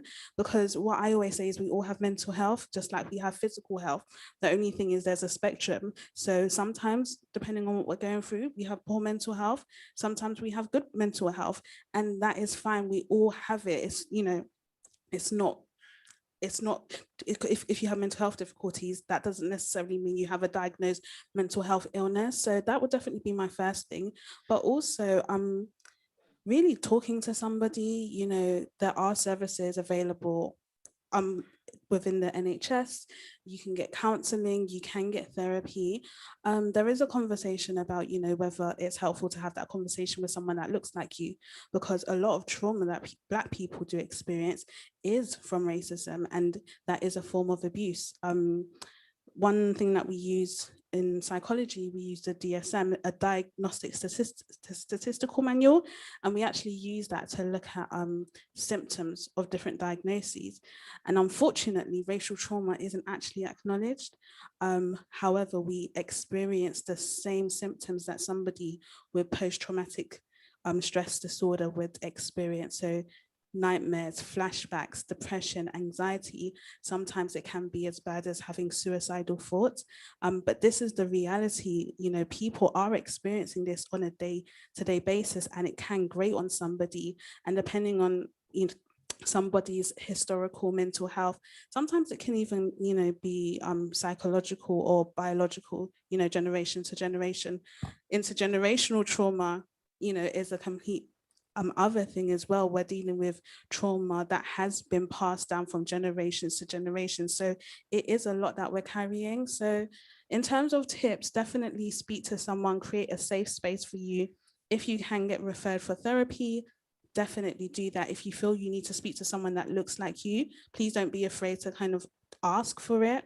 But also the basics, like your sleep, you know, your healthy eating, making sure that you have a routine. I think in the pandemic, that was a really simple thing, but a really key thing that really helped. And also having boundaries, knowing your capacity at different stages and seasons, being able to say no. You know, being able to say no because you know that you're protecting yourself, and there's nothing wrong with saying no. When you say no to someone, you're actually saying yes to yourself. But I'm gonna leave it there. So. I love that. When you say no to someone, you're saying yes to yourself. Dr. Monique, I need to bring you in because you are a sound therapist specializing in tuning forks. Yep, so right. I definitely need to know loads more about that, given the fact that we're talking about solutions when it comes to being in the middle of a pandemic, in the middle of a systemically and systematically racist industry. Talk to us. Okay, so there's a couple of things I wanted to say. Firstly, we're talking about racism, and I know you mentioned the Oxford definition. As my master's was actually in race and ethnic relations. My undergraduate degree was in psychology, so I'm not a chartered psychologist, but I do have some knowledge in that area. Now, racism itself is systematic. So we do talk about institutional racism or systematic racism. The word racism itself incorporates that. It also incorporates aspects of capitalism and the fiscal or the financial things that we're talking about here. So we're circling around these things. I think once people have a clear understanding that racism includes power, groups, and systems, then we can begin to understand the framework more clearly, and then we can start to find solutions that are more appropriate to deal with that. Can I quickly ask you just a question there? Yes. Are you able to elaborate on the difference between systematic racism and systemic racism? Okay, well, not off the top of my head, but ultimately what I am saying here is it is in the very fabric of the institutions and the structures of the society that we have come to be in. You know, when we think about, I suppose, in some respects of how Black people or people of the African diaspora relate to time in the West, we're wondering, why are we in this position now? We look back, so we have almost an automatic way of trying to understand where we are now because of where we've come, or our traumatic past. And in doing so, we do begin to understand that there is a system in place, even if we don't fully understand that on a conscious level. Okay, when we're thinking about the music industry, Negus talks about this. I've got his book here. It's an old book now. Culture makes the music industry, and music industry makes the culture. So obviously, if we're living in a racist society, this will inform the knowledge and the ways that people are understood, and in turn will inform the senior people's decisions about who belongs in what music genre and who gets allocated funding and all that sort of thing. So I think you guys have already touched on that in terms of, you know, the music industry is a reflection of wider society. They both definitely feed into each other. When it comes to, because racism is systemic or systematic, it involves power and racial difference, it's also connected to resources. So although we have what was cultural capital, or what Ben referred to as not social equity. That's the one, social equity. So, you know, we would call that social capital. So we have that already, yeah? But there is a material element that we do actually need. We do need access to resources and to money. We've got it. They know that we've got it. That's why they built an industry to extract that from us and extract that from, and in doing so, extracting that from us, they can make money. I have a theory called the Columbus sphere where I talk about this extraction of our intangible culture for them to make money and creating ways of understanding it and feeding it back to us that actually do give us psychological damage and cause a trauma for us because we're being divorced from ourselves, from the essence of ourselves, divorced from our cultural and creative productions. But if we move quickly on to the sound therapy, I specialize in tuning forks. And what I love about the work that I do is you don't have to say anything. You can just lie there. I'll do the forks. The forks cleanse your auric field. They'll align your chakras. They do all these whizzy, amazing things, and people can come out feeling refreshed. So with that, you know, people find, I mean, I've done it for some people who have lost people in Corona, for example, and although they still feel sad, it's taken the intensity of the pain away. What it does is it helps the brain to release chemicals into the body to help flush out places where trauma is stored in the body. It can be stored in the body or the auric field. And this is just part of how we live our lives. You know, some people might get nervous and get a dodgy tummy, or when somebody gets stressed, they have a problem with their ankle or something. These are places where we naturally just store things ourselves. The forks help to activate chemicals that release into your body that can kind of help flush these things out. And the way that you experience that could be feeling of flying, seeing colors, hearing the ancestors, all sorts of things happen. But it's a really nice way to kind of help people without words. Yeah, I mean, that sounds incredible. I might be calling you after. Thank you so much, though, for fleshing out the definition of racism. I think one of the things that we often skim over when we're looking at it is, you know, there's different types, right? There's prejudice, there's discrimination, and there's racism. Yeah. So prejudice is usually defined as a thought. Discrimination is usually the thought plus the action. Yeah. And then racism is the thought plus the action plus the power. And I guess the power is the bit that we haven't really fleshed on. We've spoken about ecosystems, we've spoken about everybody else, but when we look at the bare bones of it, the difference or the disparity is the power piece. Can I just say one other thing about go power? Ahead, please. So power, when we think about power, although I shouldn't really quote Michel Foucault because he's a thief, when people think about power, they think this person has power and I have none. Power actually circulates. So if we think about what we have as cultural capital, okay, we might not always have the material aspect or the fiscal aspect, but there are ways that we can, with the democratization of technology, we can start to leverage these things in our favor.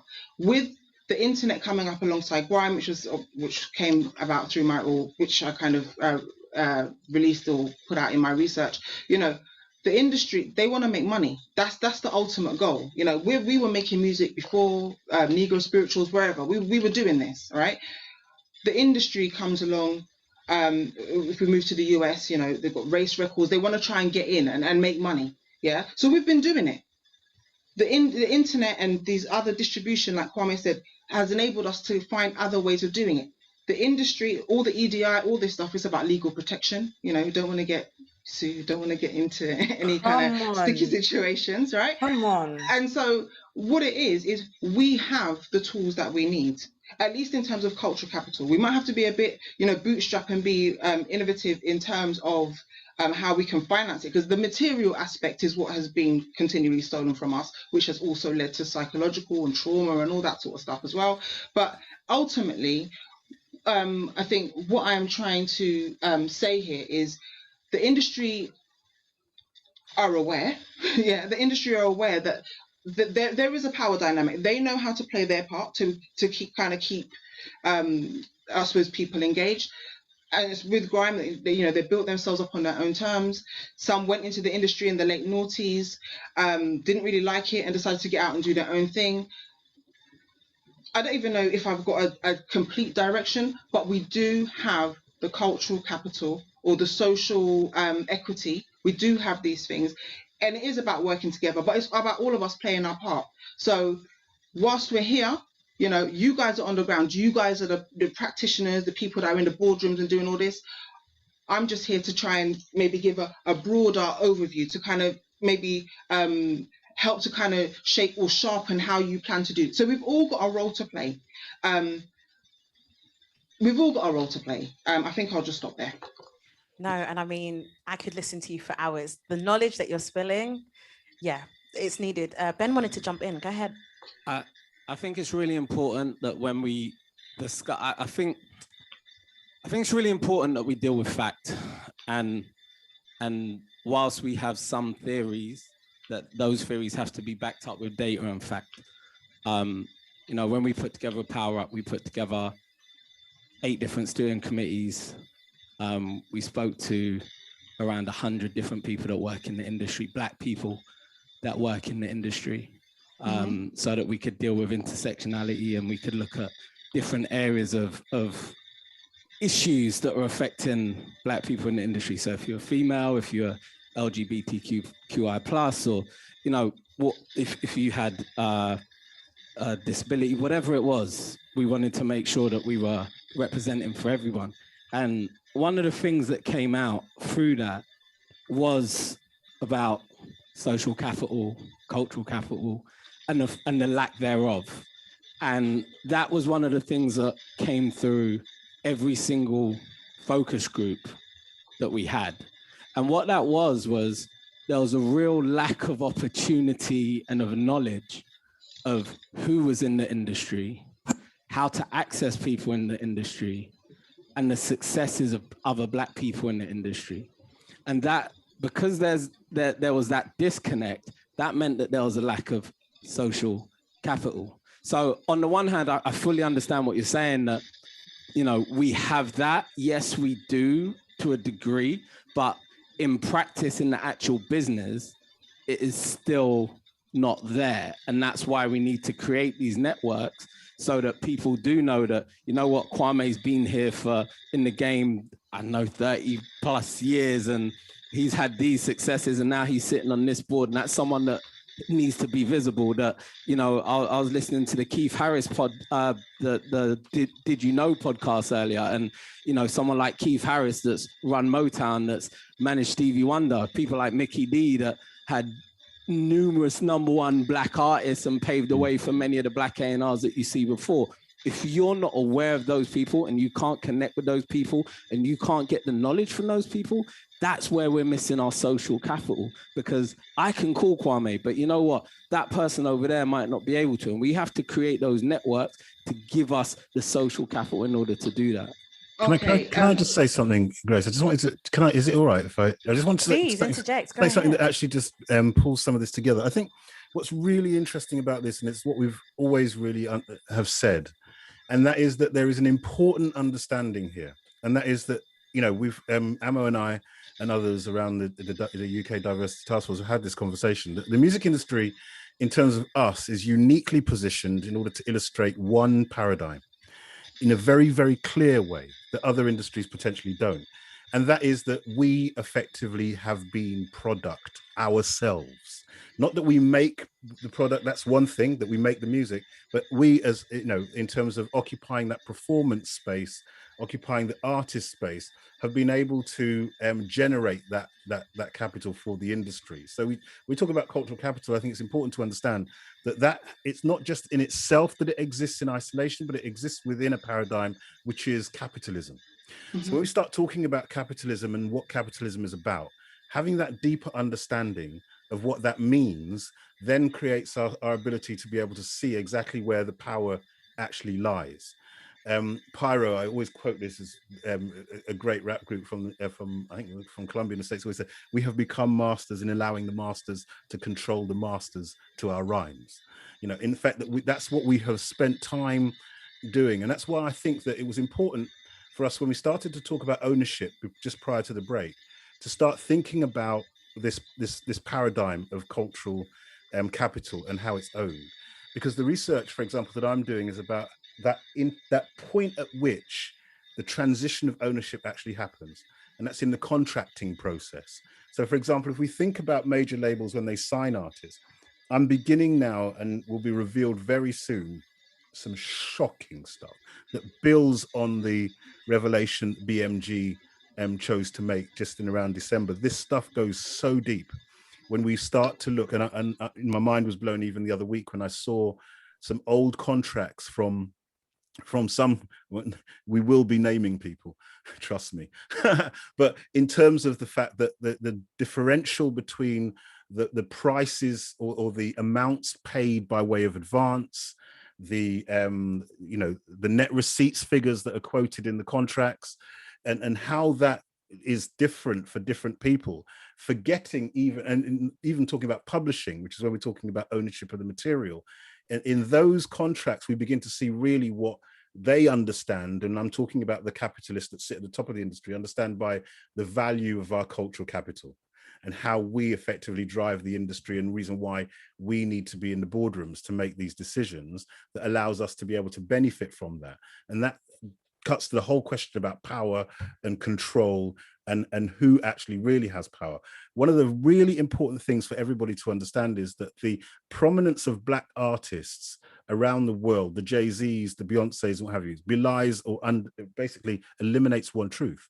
And as there are people that I speak to all the time, and they say, well, there's no racism. Look at Beyonce, look at Jay-Z, they're really huge, right? Well, actually, that's fine. But then they also, the hugeness of them underlines the power paradigm, the problem, the paradox that exists there, that we've got these people, but where is the control in the business side? Where is the, how is that being controlled? Where are those things, where are those decisions being made, and who by? And when we look at that, we see a very different picture. One final thing I want to say, Grace, just in relation to the surveys, I'm going to propose something, so action point, that just suddenly struck me. We've got the UK Diversity Task Force survey. We've got the survey that Cerise was talking about. I'm proposing that what we do in the next couple of months is get together, because I've got an idea. And that is when we start to look at the cross sections, the cross-referencing of the subject matter, I have a feeling that we will reveal something very interesting. Because actually, on the one hand, if you've got the UK Diversity Task Force survey, which talks about the disparities that exist within the work in industry, and that we're able then to look at the value that artists and the position of artists, the perspectives of artists, then we're able to cross-reference the results of these surveys. And what I'm suggesting is what we do is we get together as many of these surveys as possible for the sheer purpose of creating a final overarching macro study, which begins to draw lines between these things, that highlights the fact that we've got artists who believe a certain thing or are in certain positions, but then that's completely out of sync with the position of Black executives in the record labels. And I think those kinds of comparisons will reveal some incredibly deep things and potentially incredibly disturbing things, and takes our struggle to a much higher level. Trust me, I know that will happen, certainly from the research that we're doing already. And I truly believe that's a brilliant idea, to corroborate both reports against each other, to really say what the front end and the back end looks like. It strides, it literally is strides. Ben, I know you wanted to quickly jump in, but before you do, I did just want to quickly comment. There is a point there around tokenism. And yes, we can look at the Beyoncés, the Rihannas, the Stormzys of this world and say that because they're doing well, the Black people within the music industry are doing well. But at what point do we look at the average and say, what does the average artist make?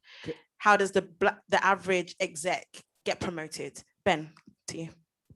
Just to that last point that you're making, there is, well, if you speak to Joe or Yao, they're in the process of trying to pull together a round table for many of the people on this call and people that aren't on this call that are representing various different groups, to do a round table so that we can work out a cohesive plan moving forward. So check in with them.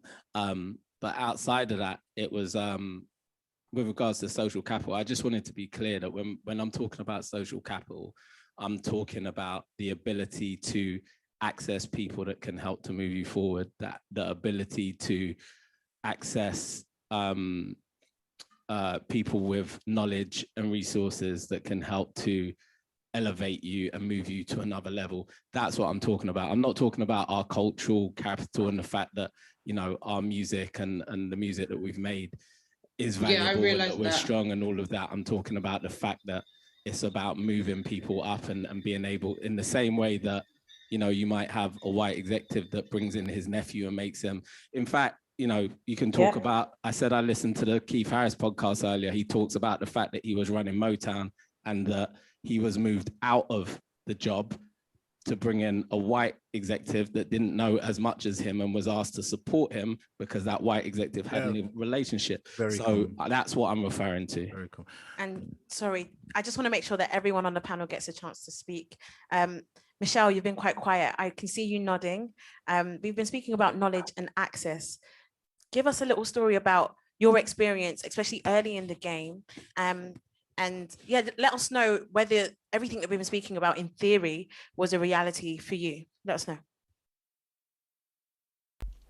100%. And you know what Ben just mentioned a second ago, for me, I feel that I was very fortunate coming in because I had older sisters, and with that I had I had access to older professionals. So I could go to other producers, I could go to managers of producers, I could go to other songwriters and people within the industry and ask questions and be that pest. I was the pest that would go into the studio and be like, what's that for? Why did you press that? Why did you do this? How comes this takes so long? I was able to ask those kind of questions and have people within my community of practice that could advise, that are already in front of me doing it. And I think that that's something that's so important in terms of sharing the social knowledge and capital. Our cultural capital is that we have to share intergenerational. It can't just be, okay, these people up here, they've got this knowledge and they're just sharing it amongst themselves. We have to send it both ways. We have to learn from each other, because what young creatives are doing, us as older creatives can learn from them, so much from them. They're doing things in a more innovative, more efficient way than we were doing it. And we need to pay attention to that. And they're fearless as well. We need to pay attention to that. But also, we have pockets of knowledge that we can share with them, that we can say, right, well, actually in this environment, this is how you can navigate. This is what you can do in terms of keeping a work ethic. This is a good practice to have. So I think for me, I think that I was very fortunate that I was the youngest in my family. So I saw everything that happened before me and could learn and say, right, I'm going to do this or I'm going to do that. That was a major advantage for me. But I do feel that at this stage, we need to be having intergenerational conversations. Agreed. Okay, I'm back. Sorry. And my follow-up question was going to be, how do we practically facilitate that? So when we're talking about ownership, when we're talking about the music ecosystem, a lot of times we focus on the music artist. We forget about publishing. We forget about licensing. We forget about sync deals. There's a whole stream that often gets forgotten about and doesn't get shared with other members of the Black community because they see the glitz and glamour and don't realize that there's a lot of money to be made with the quote unquote back end. So Sharice, I can see that you're up, but if we can go to Michelle first and then come to you, that'd be great. Once again, though, is, you know, like you said earlier, Gracie, your network is your net worth, and we do have to educate each other. And it's our responsibility to ask questions, not just to take it for fact. So when we see a legal agreement, one of the major things they say to you is go and get this checked out. Go and have somebody professional, a professional solicitor, look at your agreement. Ask questions. If there's something, no question is too stupid. So if there's something that you really don't understand, ask those questions. And as part of a creative community, we also have a responsibility. If we see a creative or an executive going in a strange direction, to pull them and say, listen, this, and this. This is a bump that you're going to approach down this road. This is how you can avoid that. I think that communication is one of the strongest assets that we have, and one of the things that we don't do enough. We don't talk to each other enough. We don't share our experiences enough. We don't share our knowledge with each other enough. And we need to, I mean, you know, Kwame and Ben said this earlier, we need to be having these open, frank conversations with each other and sharing our pitfalls. We like to look at people and think they're successful. Half the time they're broke and they're going home and still yamming toast. So we need to share our pitfalls and how we can grow. What did we do to get there? Share that. Hello. 1, 2, yeah, sorry. Hopefully you. Okay, technical difficulties continue, but it's all good. Thank you so much for the answer. I think the invention of Clubhouse was really fundamental to opening a lot of eyes. It was on Clubhouse actually that I found out that Krypton Conan didn't know they were in a 7-project deal. They thought it was just 5. And part of that was because the legal counsel that they received may or may not have been completely honest. Sharice, I know you wanted to jump in. Go ahead. Oh, no, she's shaking her hand. Okay, no problem. With that said, I'm looking at the time and I know that we started late, so we are going to finish a little bit later. Quick reminder, if anybody has any questions for our panel, please, please, please comment down below. You can also use social media at AAA Seminars, use the hashtag as well, and we will be asking your questions to our panel of industry experts. All right, moving on then. Kwaku, I want to bring you in. I know you've been a little bit quiet as well. I'm going to ask you the same question. So Michelle said that we need to talk. And one thing about the Black community is we know how to talk. How do we talk and create change? What are the practical, in fact, let's start with how do we talk? How do I connect with somebody that has the knowledge and the access? What are the practical ways? Good question. Because I came in late, if you don't mind, I want to backtrack a bit. And even if it's been touched on, there's no harm in reiterating things. It occurs to me that the subtitle of this meeting is 1 year on, music and racism 1 year on. So let me just give you my little story. I'm part of BritishBlackMusic.com Black Music Congress. And we had something called REMI, Race Equality in the Music Industry. And that came about in 2005 when we had the Brit So White, if you remember. That was the year that there were no Africans nominated in the Brit Award. And as a consequence of that, I started talking to the people in the music industry, like, let's talk about racism.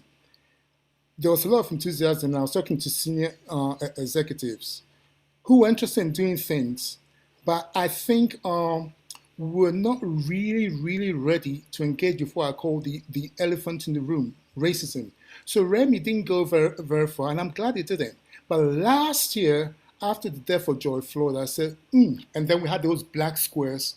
I said, let me get back to the music industry and let's see what we're gonna do in moving this forward.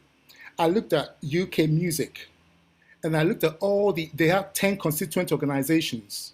I invited them all, and I invited UK music. So that was 11. 10 responded. They were happy to have personal Zoom meetings with me. We did a forum in which one person that did not respond was phoning, saying, I have to be on this thing. So we had 10 people. We talked about racism. They told us what they're doing. That's 2020.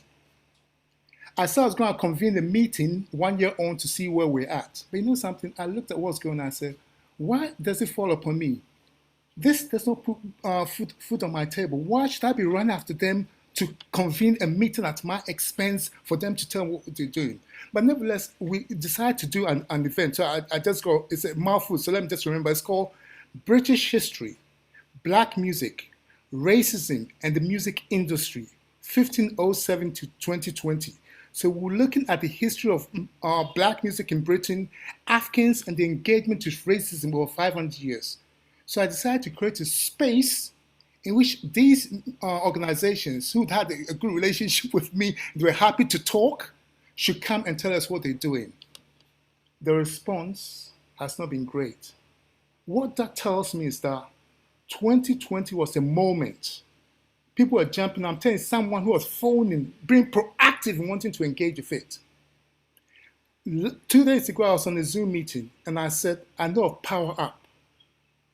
What else is happening? And if we can't talk about other things apart from Power Up, then we ain't done anything. Respect to Ben in there, he was talking to me about Power Up a year ago before it all came together. I've seen that. I scanned through Music Week. They've done their, Blackout Tuesday thing, and they've told us some stuff. But it hasn't filtered through. There's supposed to be some money that's gone out. I don't know who is going to, and we are in the industry and we don't even know. So I think that is an issue.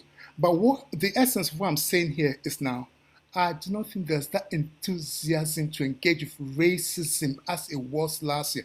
And if people like Amo, and I've had private chats with Amo, and I see Michelle, you guys are in the belly of the beast.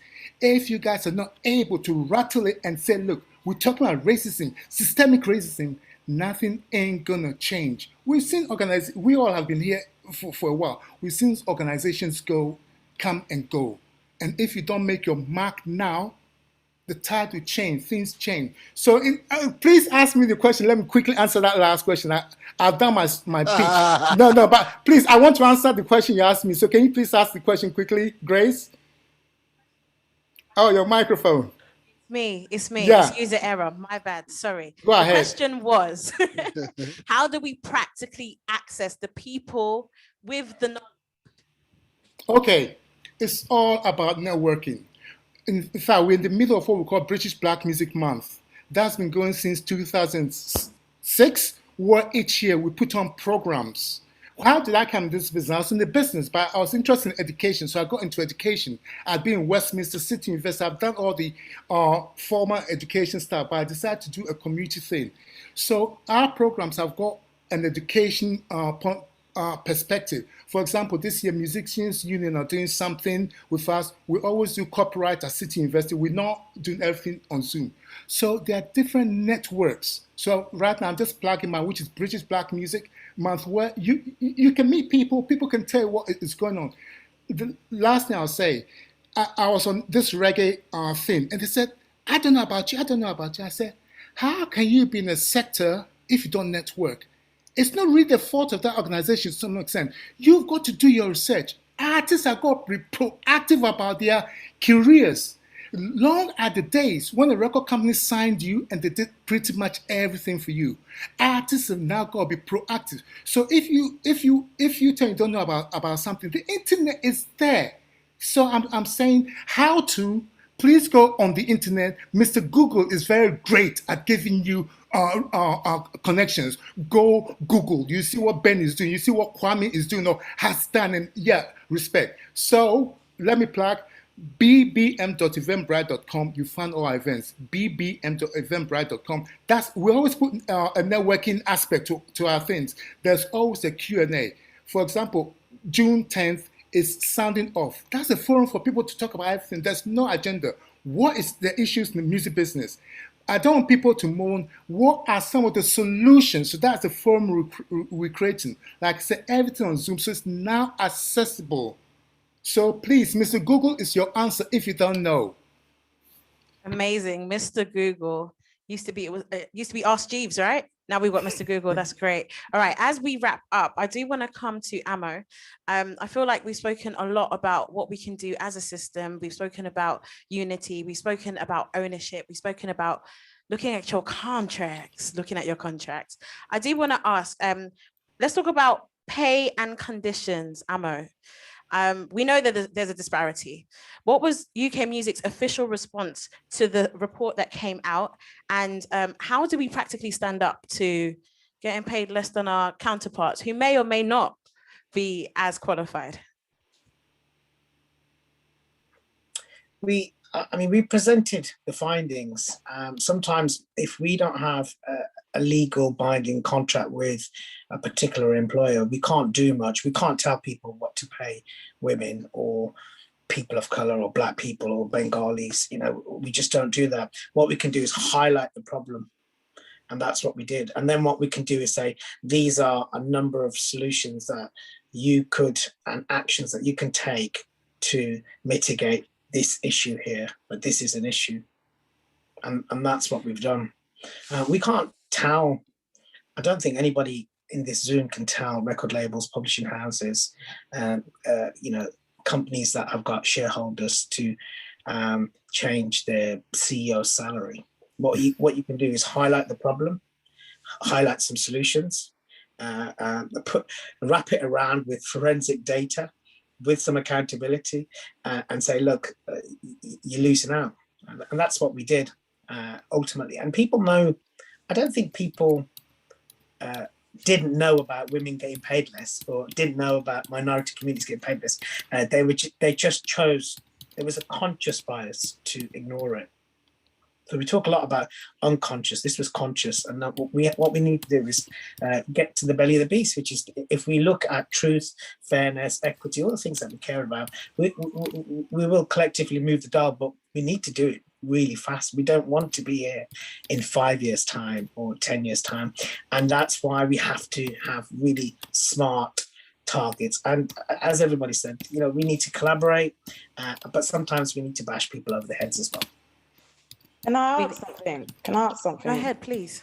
If you don't mind, Black Lives in Music, we're baby sharks born swimming. That's what we like to say. We're just doing our thing, but you guys definitely have experience and your roots run deep. I heard the other day in a meeting that someone just, a person of senior level just overtly just said, you know what, this is all going to come down in 12 months' time, and we're just going to go back to normal. And obviously, we're going to do what we can to put systems in place that we can try and make change. But that mindset and the boldness to actually say it overtly kind of concerned me. And maybe that person's not alone. I guess the question I'm asking for those who've gone before us and those who are doing it, and we're all actively doing it now together, what do we do about that mindset? Is data enough? I mean, because this is looking at the lived experience and the voices that spoke, this is a serious problem. Like from the lived experience point of view, we all lived it, but lived experience. What are we going to do with that mindset? That's my question. Just a real.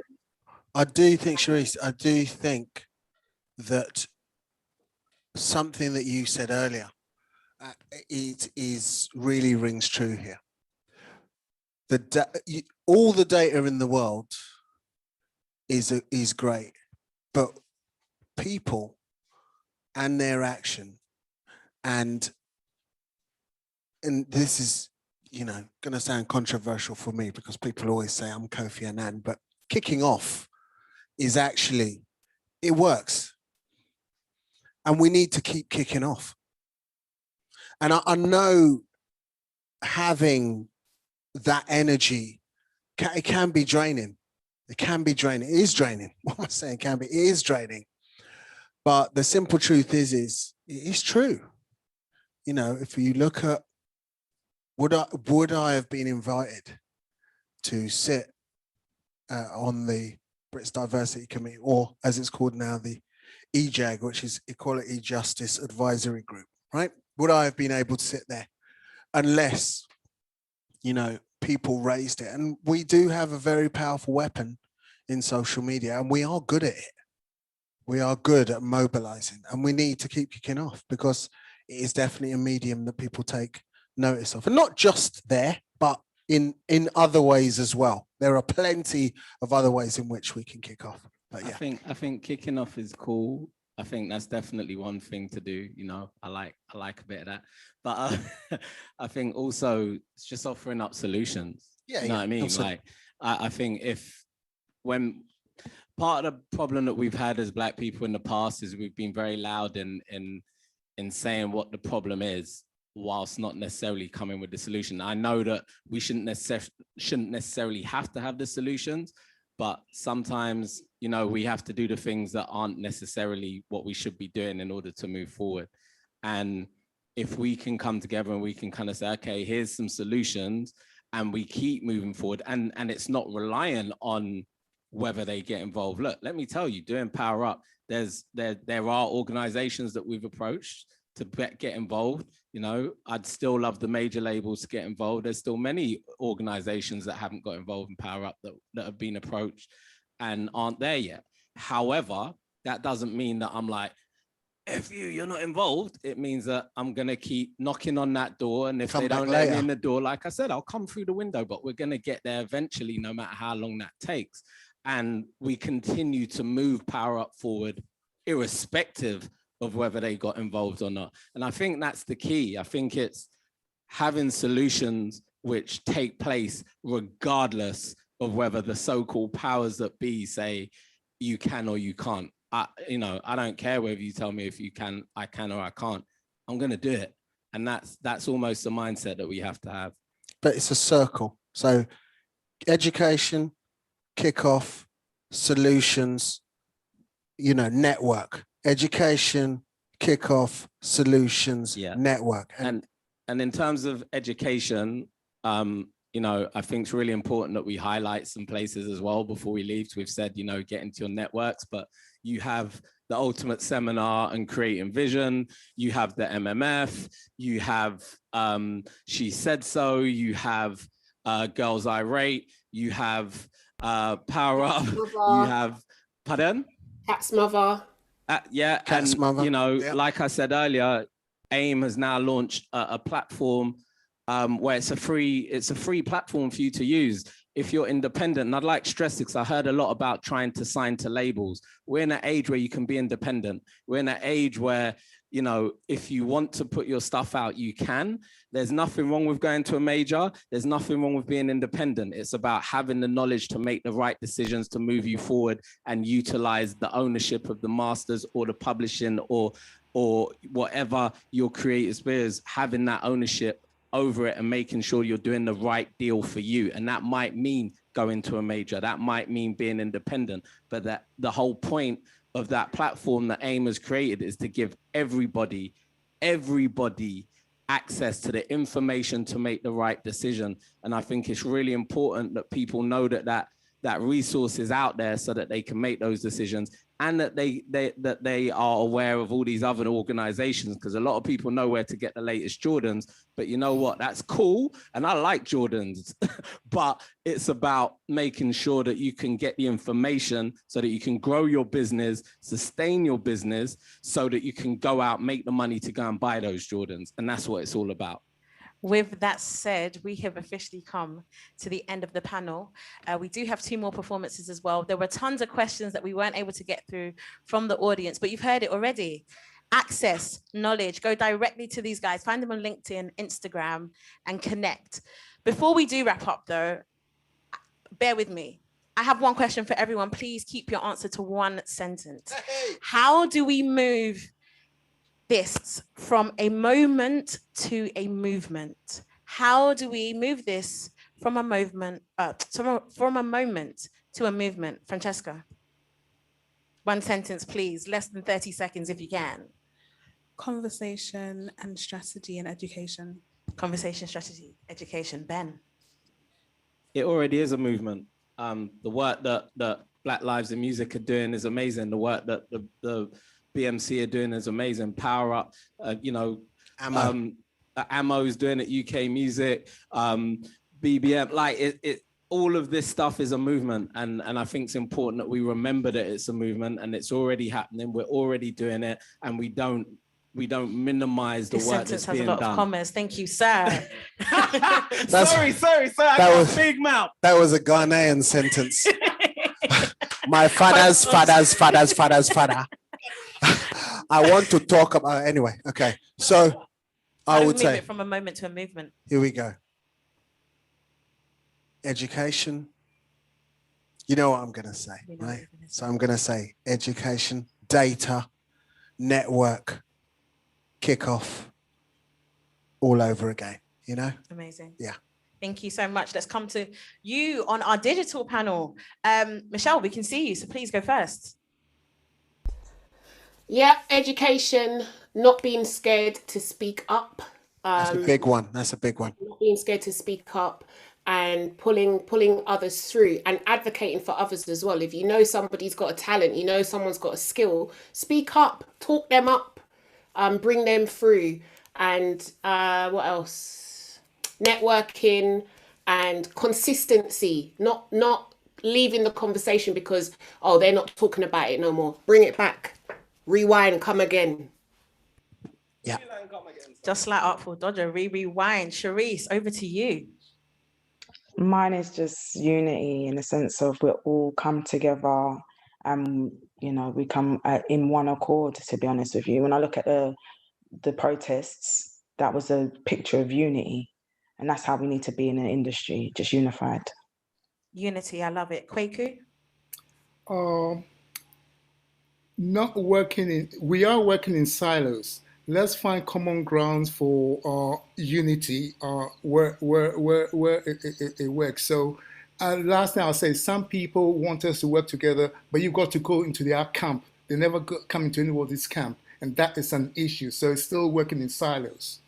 Cross-working, cross-learning, love it. Dr. Monique. I would say the cultural capital we already have. As Ben highlighted, we've got the networks. So it's been ongoing. As I think Kwame said, people, we're standing on shoulders of those who have gone before. So keep the momentum going, know your value, and the networks don't necessarily intersect with the industry in the most obvious way. So be fluid, network, know your value. Love it. Lift as you climb, network, be fluid. Amo. I'll be really quick. I mean, it's nothing that nobody said before, but collaboration for me is at the heart of what we need to do, and then really celebrate success. Really celebrate success. So when people are doing well, look at people. There's loads. We stand on the shoulders of many people before us, and we really need to start sharing those stories because. In the last year, we know diversity has been amplified, but a lot of people are doing this stuff 10, 15 years ago when it was a lot harder and we didn't have these Zooms as well. So let's celebrate, the history and what's happened before us as well. Thank you so much. And last but not least, Kienda. I would say that we're a movement. It's about how we grow the movement and make the movement successful. And we do that by arming ourselves with the right arrows, weighted correctly, sharpened, straightened. And how do we get these arrows straightened? We get them straightened with the right data, with the right information from lived experience of us and knowledge. All of those things go into making this arrow hit its target. And that's what I think we need in order to make our movement. We need to be armed and ready with the right data. Informed kicking off is what it's all about. Armed and Informed ready. kicking off. Kicking off. Love it. Thank you so much to our panel. I mean, I can't thank you guys enough. The gems have been incredible. I hope everybody that was watching has been taking notes. Please listen to what has been said, okay? Connect, get the access, get the knowledge. This has been your Access All Areas triple pass into music industry. We've been talking about racism in the UK music industry. I have been your moderator, Gracie May. Well done, Gracie. Thank you so much. Great job, Gracie. Well and done, I'm going to Gracie. segue back to my friend, DJ Longers. Hey, Gracie, thank you. We've had a wicked panel today. And Ben, I want those trainers. We're going to play one more quick song and then we're going to bring on our last appearance. Can we talk? Oh, bye. Bye. Yeah, okay. Bye-bye. See you, everybody. DJ Longers, your resident host and DJ of Access. Yeah. Well, hey. Yeah? You like the idea? Yeah, I mean, I've got your number on the group, but if you can, if you have time for me, you're a busy man, but Yeah, I think it's absolutely essential we do this. And I think it all started for me when I started to read and I opened the Bible to Psalm 23. I choked up and I started to weep because I knew it was the Lord that guided me. Way back when I used to play hide and seek, used to say my prayer every night of the week. Back when we couldn't even have rice and peas. Now I lack for nothing, live life in peace. He makes me lie down in pastures green along the right path. Yeah, he's guiding me. My cup overflows. I'm anointed, bro. So enemy, don't waste your time with me. Yeah, it's like he blinded me. He restored my soul and reminded me that, yeah, though I walk through the valley of the darkest place, I know you reside in me. Whoa. It's like I started to see, put my hands in the air, fell down to my knees, said, surely goodness and mercy for the rest of my days will now follow me. Thou preparest a table for me in the presence of mine enemies. That's favor. Do me a favor, allow me to dwell in your house, Lord, and I'll never leave. Please. If you're alright with the Lord in your life, yeah, right, that's favor. Once again, I have to apologize for our running over time today. We are way over time, but you know what? It's been an excellent show anyway, and we're ready to put on our last artists onto the stage to come and shut it down for you right about now. So, Yeah, my name is DJ Longers. This has been Access All Areas, your AAA pass to the music industry, and we're going to bring on our last artist onto the stage. Access All Areas New Artist Showcase. We are the home of new UK music. The next artist to perform on the AAA stage is... Can we have a virtual round of applause for the one and only Boy Nash? 1 2 1 2 1 2 1 2 1 2 1 2 1 2. Is it loud enough? Can everyone hear me, yeah? All right, perfect. So I go by the name of Boy Nash. We'll get straight into the first freestyle, which is the Prophecy freestyle. Take me in. Yeah, all praises to Yahuwah and Hashem. Ayim the Malaki scream Kadosh, Kadosh, for you are worthy. How could they hate me? Yo. But when it comes to bars, I bring the weight like dumbbells. While we're locked in our box, 5G's working on ourselves. The world rang the alarm, but we slept through the nightmare. Pawns in chest, they'll run tests on your flesh. Stick a vaccine in your chest and document the side effects. And if it goes wrong, they'll pronounce you as dead. Grab another human being and practice again. Wear the whole armor, garner arms like a spider. We go into war. I kill the devil for his brother. I cherish the sun, cause when it rained, it flooded. How many more corpses have to be sold and damaged before we rise and bang it? Look how they doing the doctrine. No Juma on Friday, no church on Sabbath. Works of the machine, divide and conquer our regime. Besiege our dreams, delete our seeds. Ooh, I've seen the scenes, it's not what it seems. Ooh, they flip the screens and hit the deets, lowered our frequency. You best retune your keys. Work a 9 to 5, right? And die, right? That's what they want, right? But where my damn rights? As for Boy Nash, you know I had eagle eyes. Only 5'7", but the kid seen new heights. Legacy, memory, energy, so heavenly. The prophecies outplaying, check the Holy Creed. Yahuwah, forgive me for my negligence. False idols we served had no relevance. A new Malish, doing up Easter. Rocking Gucci, but that don't mean nada. Will I ever change and fall asleep in my pajamas? Nah, I had insomnia. Studying the scriptures like schooling up in Harvard. Read between the lines, don't get caught up in the margin, or you could get crossed out like a marker. If Twitter's full of followers, then where are all the leaders? Instagram's full of filters who can show me where the real is. Black lives matter, hope I convince you that I matter. And if I don't see results, I'll use my economic power. Words from Deuteronomy seen in today's reality. I grabbed me the biggest shank, I had to cut off all this vanity. I ain't begging for equality, karma will soon speak. For the bloodshed atrocities buried within our memories. The label black and white, that's a recipe for calamity. It's a Latin spell recited by many on a daily. False sense of identity. DNA is memory. Knowledge of hereditary. Ancestors speak through me about I can't breathe. Speak life, not defeat. I ain't getting on one knee unless I'm proposing to my queen. Black on black crime, I see through their white lies. You're not black and I'm not white. What do these two colors mean? If you ask me, it's like they had their intent. They played around with our brain, made us sabotage ourselves. That's why Kadeem's got a beam ready to light up his op, protect what he's got. There's no rules to his job, apart from get the keys gone without himself getting locked. Luciferian elite plotting on Jacob's seed, their trickery making us feel like we're docile and weak. Wolves playing sheep, slave patrol now police. Pastors resting in deceit, the mass awakening is peak. Me, I cut out red meat. The way they kill the cow is mean. Plus they rear them with drugs. I bet there's steroids in their genes. I was 14 on the block. I used to pull up with a butcher's knife ready for the beef. Now I just prayed to a higher and done demons in my sleep. Track 2, let's go. This one's called Gotham. It's out now on Spotify. It's a mashup with Love and Frequencies, which is on Spotify as well. We've hit 500,000 streams on that one. So let's go. Means so much. It doesn't mean so much to you. Yeah. Doesn't mean so much to you. Doesn't mean so much to you. Yo, doesn't mean so much to you. Doesn't mean so much to you. Doesn't mean so much to you. What's your purpose? What's your vision? Are you driven? Are you living? Are you breathing or existing? These questions I be asking. Are you lying when you smiling? Or smiling when you lying? Or probably trying to hide it? Mentally deny it. Are you really in the kitchen? Are you really preaching wisdom? Or you part of the system? Preacher, why your chain glisten? Are your congregation victims? Always taking, never giving. What would you sacrifice to get it? Quit your job and go searching. Would you risk it for a biscuit? Rep it to your grave.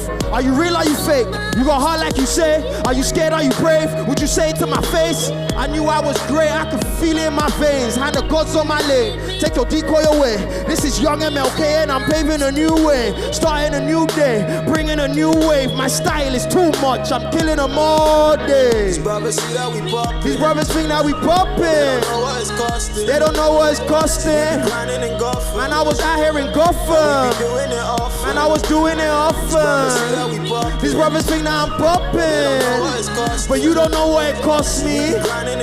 Man, we were grinding in Gotham. And we were doing it often.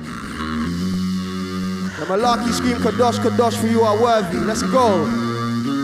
Yeah, I present to you love and frequencies. A lost shepherd mixing with the sheep. Do you feel ashamed? Always hide your face because you chose your lane and never went their way. I never stayed away. I rode the wave. You can do it too. Don't be afraid. Fear will keep your dreams locked away. It's the lowest frequency next to hate. I mean 5 to 8 is why I alternate. My mental plane is in a different space. Spiritually, can't you feel the change? I had to kill the old me, put that in a grave.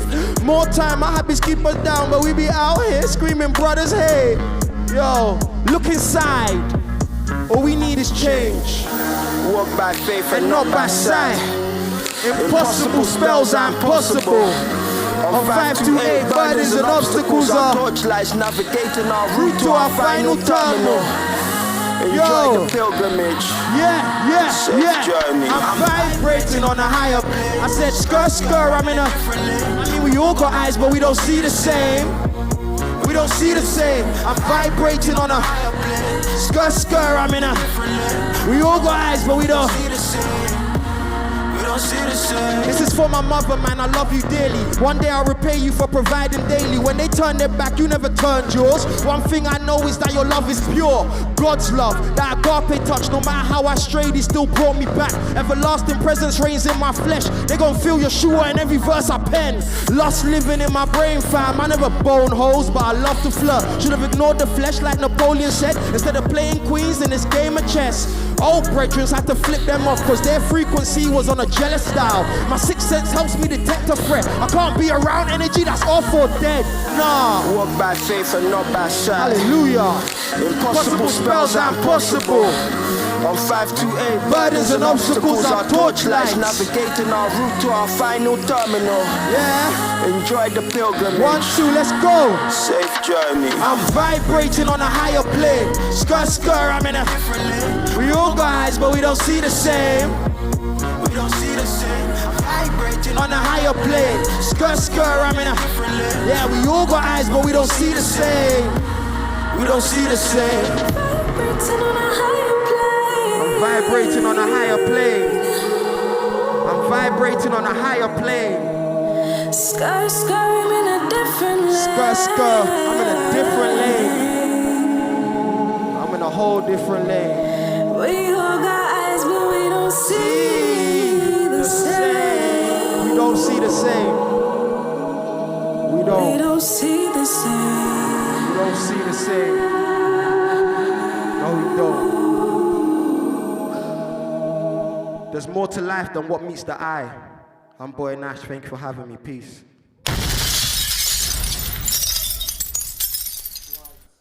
Wow, we had 3 artists come up here and blaze the place. Come down in front of the board, please, bro. Because UK's came there and they and shut down the place at the end. So big shouts going out to you, bro. Thank you, bro. So where you from, bro? South London, Croydon, yeah. Okay, and what about family heritage? Ghanaian. Okay, big up the Ghanaians in the Yeah, building. big up the Ghanaians, one time, back. Yeah. So, where does your inspiration for your music come from? Comes from the Most High, like downloads and live. Yes. It just drops in my head. Yeah? Yeah, that's where it comes from. The way you say that, you sound like you're flipping, 70 years old and you're like a Buddha living in the mountains and all that kind of stuff. Anyone can tap into it. You just have to avail yourself. I hear you. Anyone can. I hear you. So, like for someone who's watching right now, how would they be able to tap into him? Give them a little advice. Just get close to the Most High, man. Just ask questions, man. Yeah. Don't be caught in the bubble of what is, because so many times like they create a little system for us, and we foolishly believe that that's the only thing, you know. But there's more to life. Trust me, there's more to it. Also want to apologize for the fact that everything's running so late today. We had like a lot of technical issues which actually brought everything back, and also apologies to the public as well. No worries. So today's been about racism in the music industry. Yeah. What kind of racism have you ever faced within the music industry? Do you know what it is? I'll be honest. You see, like, if you're born handcuffed, Yes. and all you know is handcuffs, you're Yes. like this, you'll never know. Do you know what I mean? So for me, I've just always navigated through a system which has been crooked, but it took me a while to realize that, oh, this system is crooked, because you look at certain artists getting breakthroughs and easier to work with than your color and your art, than who you are. But then you have to ask the question, if there's only 8% of us in this country, in the whole of the UK, what are they trying to sell? Good Do you point. get what I'm saying? So they have to appeal to the others. So it's like it's a catch at the moment. So I can't really say I've experienced it. I've just known to navigate through this system. So like, basically, it's not something that you've experienced directly, but you've kind of been around it. I think we all navigate experience around it, but we just maneuver through it. So I can't say there's a particular, like, if we're going to say it point blank, the whole system's racist. Yeah. If we're going to say it point blank as it is, the whole system's racist, but it's structural racism. Yes. It's not racism where it's like, you're black, so you're not getting in. Yes. It's just like, we need to sell this product, and this person looks like this, so we can sell that. You're not this. We can't sell that. It's just, you know, so it's business at the end of the day. But I'm saying I've learned to navigate through that energy and just deliver what I deliver, and whatever comes with it, comes with it. So how would you say to somebody who is not you to get around it? Boy, you got a thick skin, innit? It's just the way it's set. Do you know what it is? I believe that equality is a myth. It will never happen. It will never. You can push it to a certain level, but there will always be someone who has an advantage over you, whether it's their skin color or their race or their economic situation. It's just how it's structured. So I'll tell them the harsh reality of what it is, but keep going and finding your truth and finding your light and keep maneuvering, you know, and maybe it could work for you, you know. Okay. Yeah. So for those out there listening, watching, whatever, how would they be able to keep in contact with you and watch when you're releasing things? And plug yourself, bro. Oh, yeah, www.boynash.com. So okay, the website's out there. Yeah, Wicked. just get on the website, Instagram, Boy Nash, Twitter, Boy Nash. Yes. And just, vibe, man. Boy Nash came out here and closed down the place. Big shouts going out to Boy Nash. Thank you. Thank you, bro. Remember, we are live every first Saturday of the month. So the next one will be July. Let me have to take out my phone and find out exactly what date this is, because I should have actually done this already, but I'm going to do it right now. So our next AAA Access All Areas will be on Saturday, the 3rd of July. Make sure you're live and present and ready. All right? We're getting out of here, ladies and gentlemen. This has been AAA Access All Areas, and we're back next month.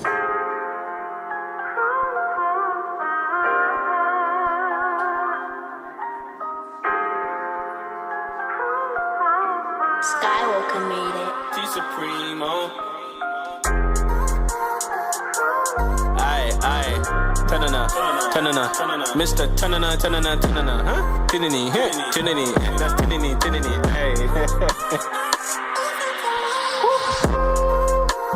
Surely, goodness and mercy shall work for me. Everything's turning around for my cause, so you know I'm on my way to glory. Cause I'm a victor, not no victim. A victim is not what you can call me. But you see, man, still covered in grace and favor and victory. Back with the ease and grace. Look, I checked my bank account, all my P's in shape. I still gotta thank my Lord, cause I know that I'm blessed in Jesus' name. Blessed and highly favored, feeling like Joseph, and I'm just feeling like, what? Can't you see man is blessed? Is it because I'm fruitful?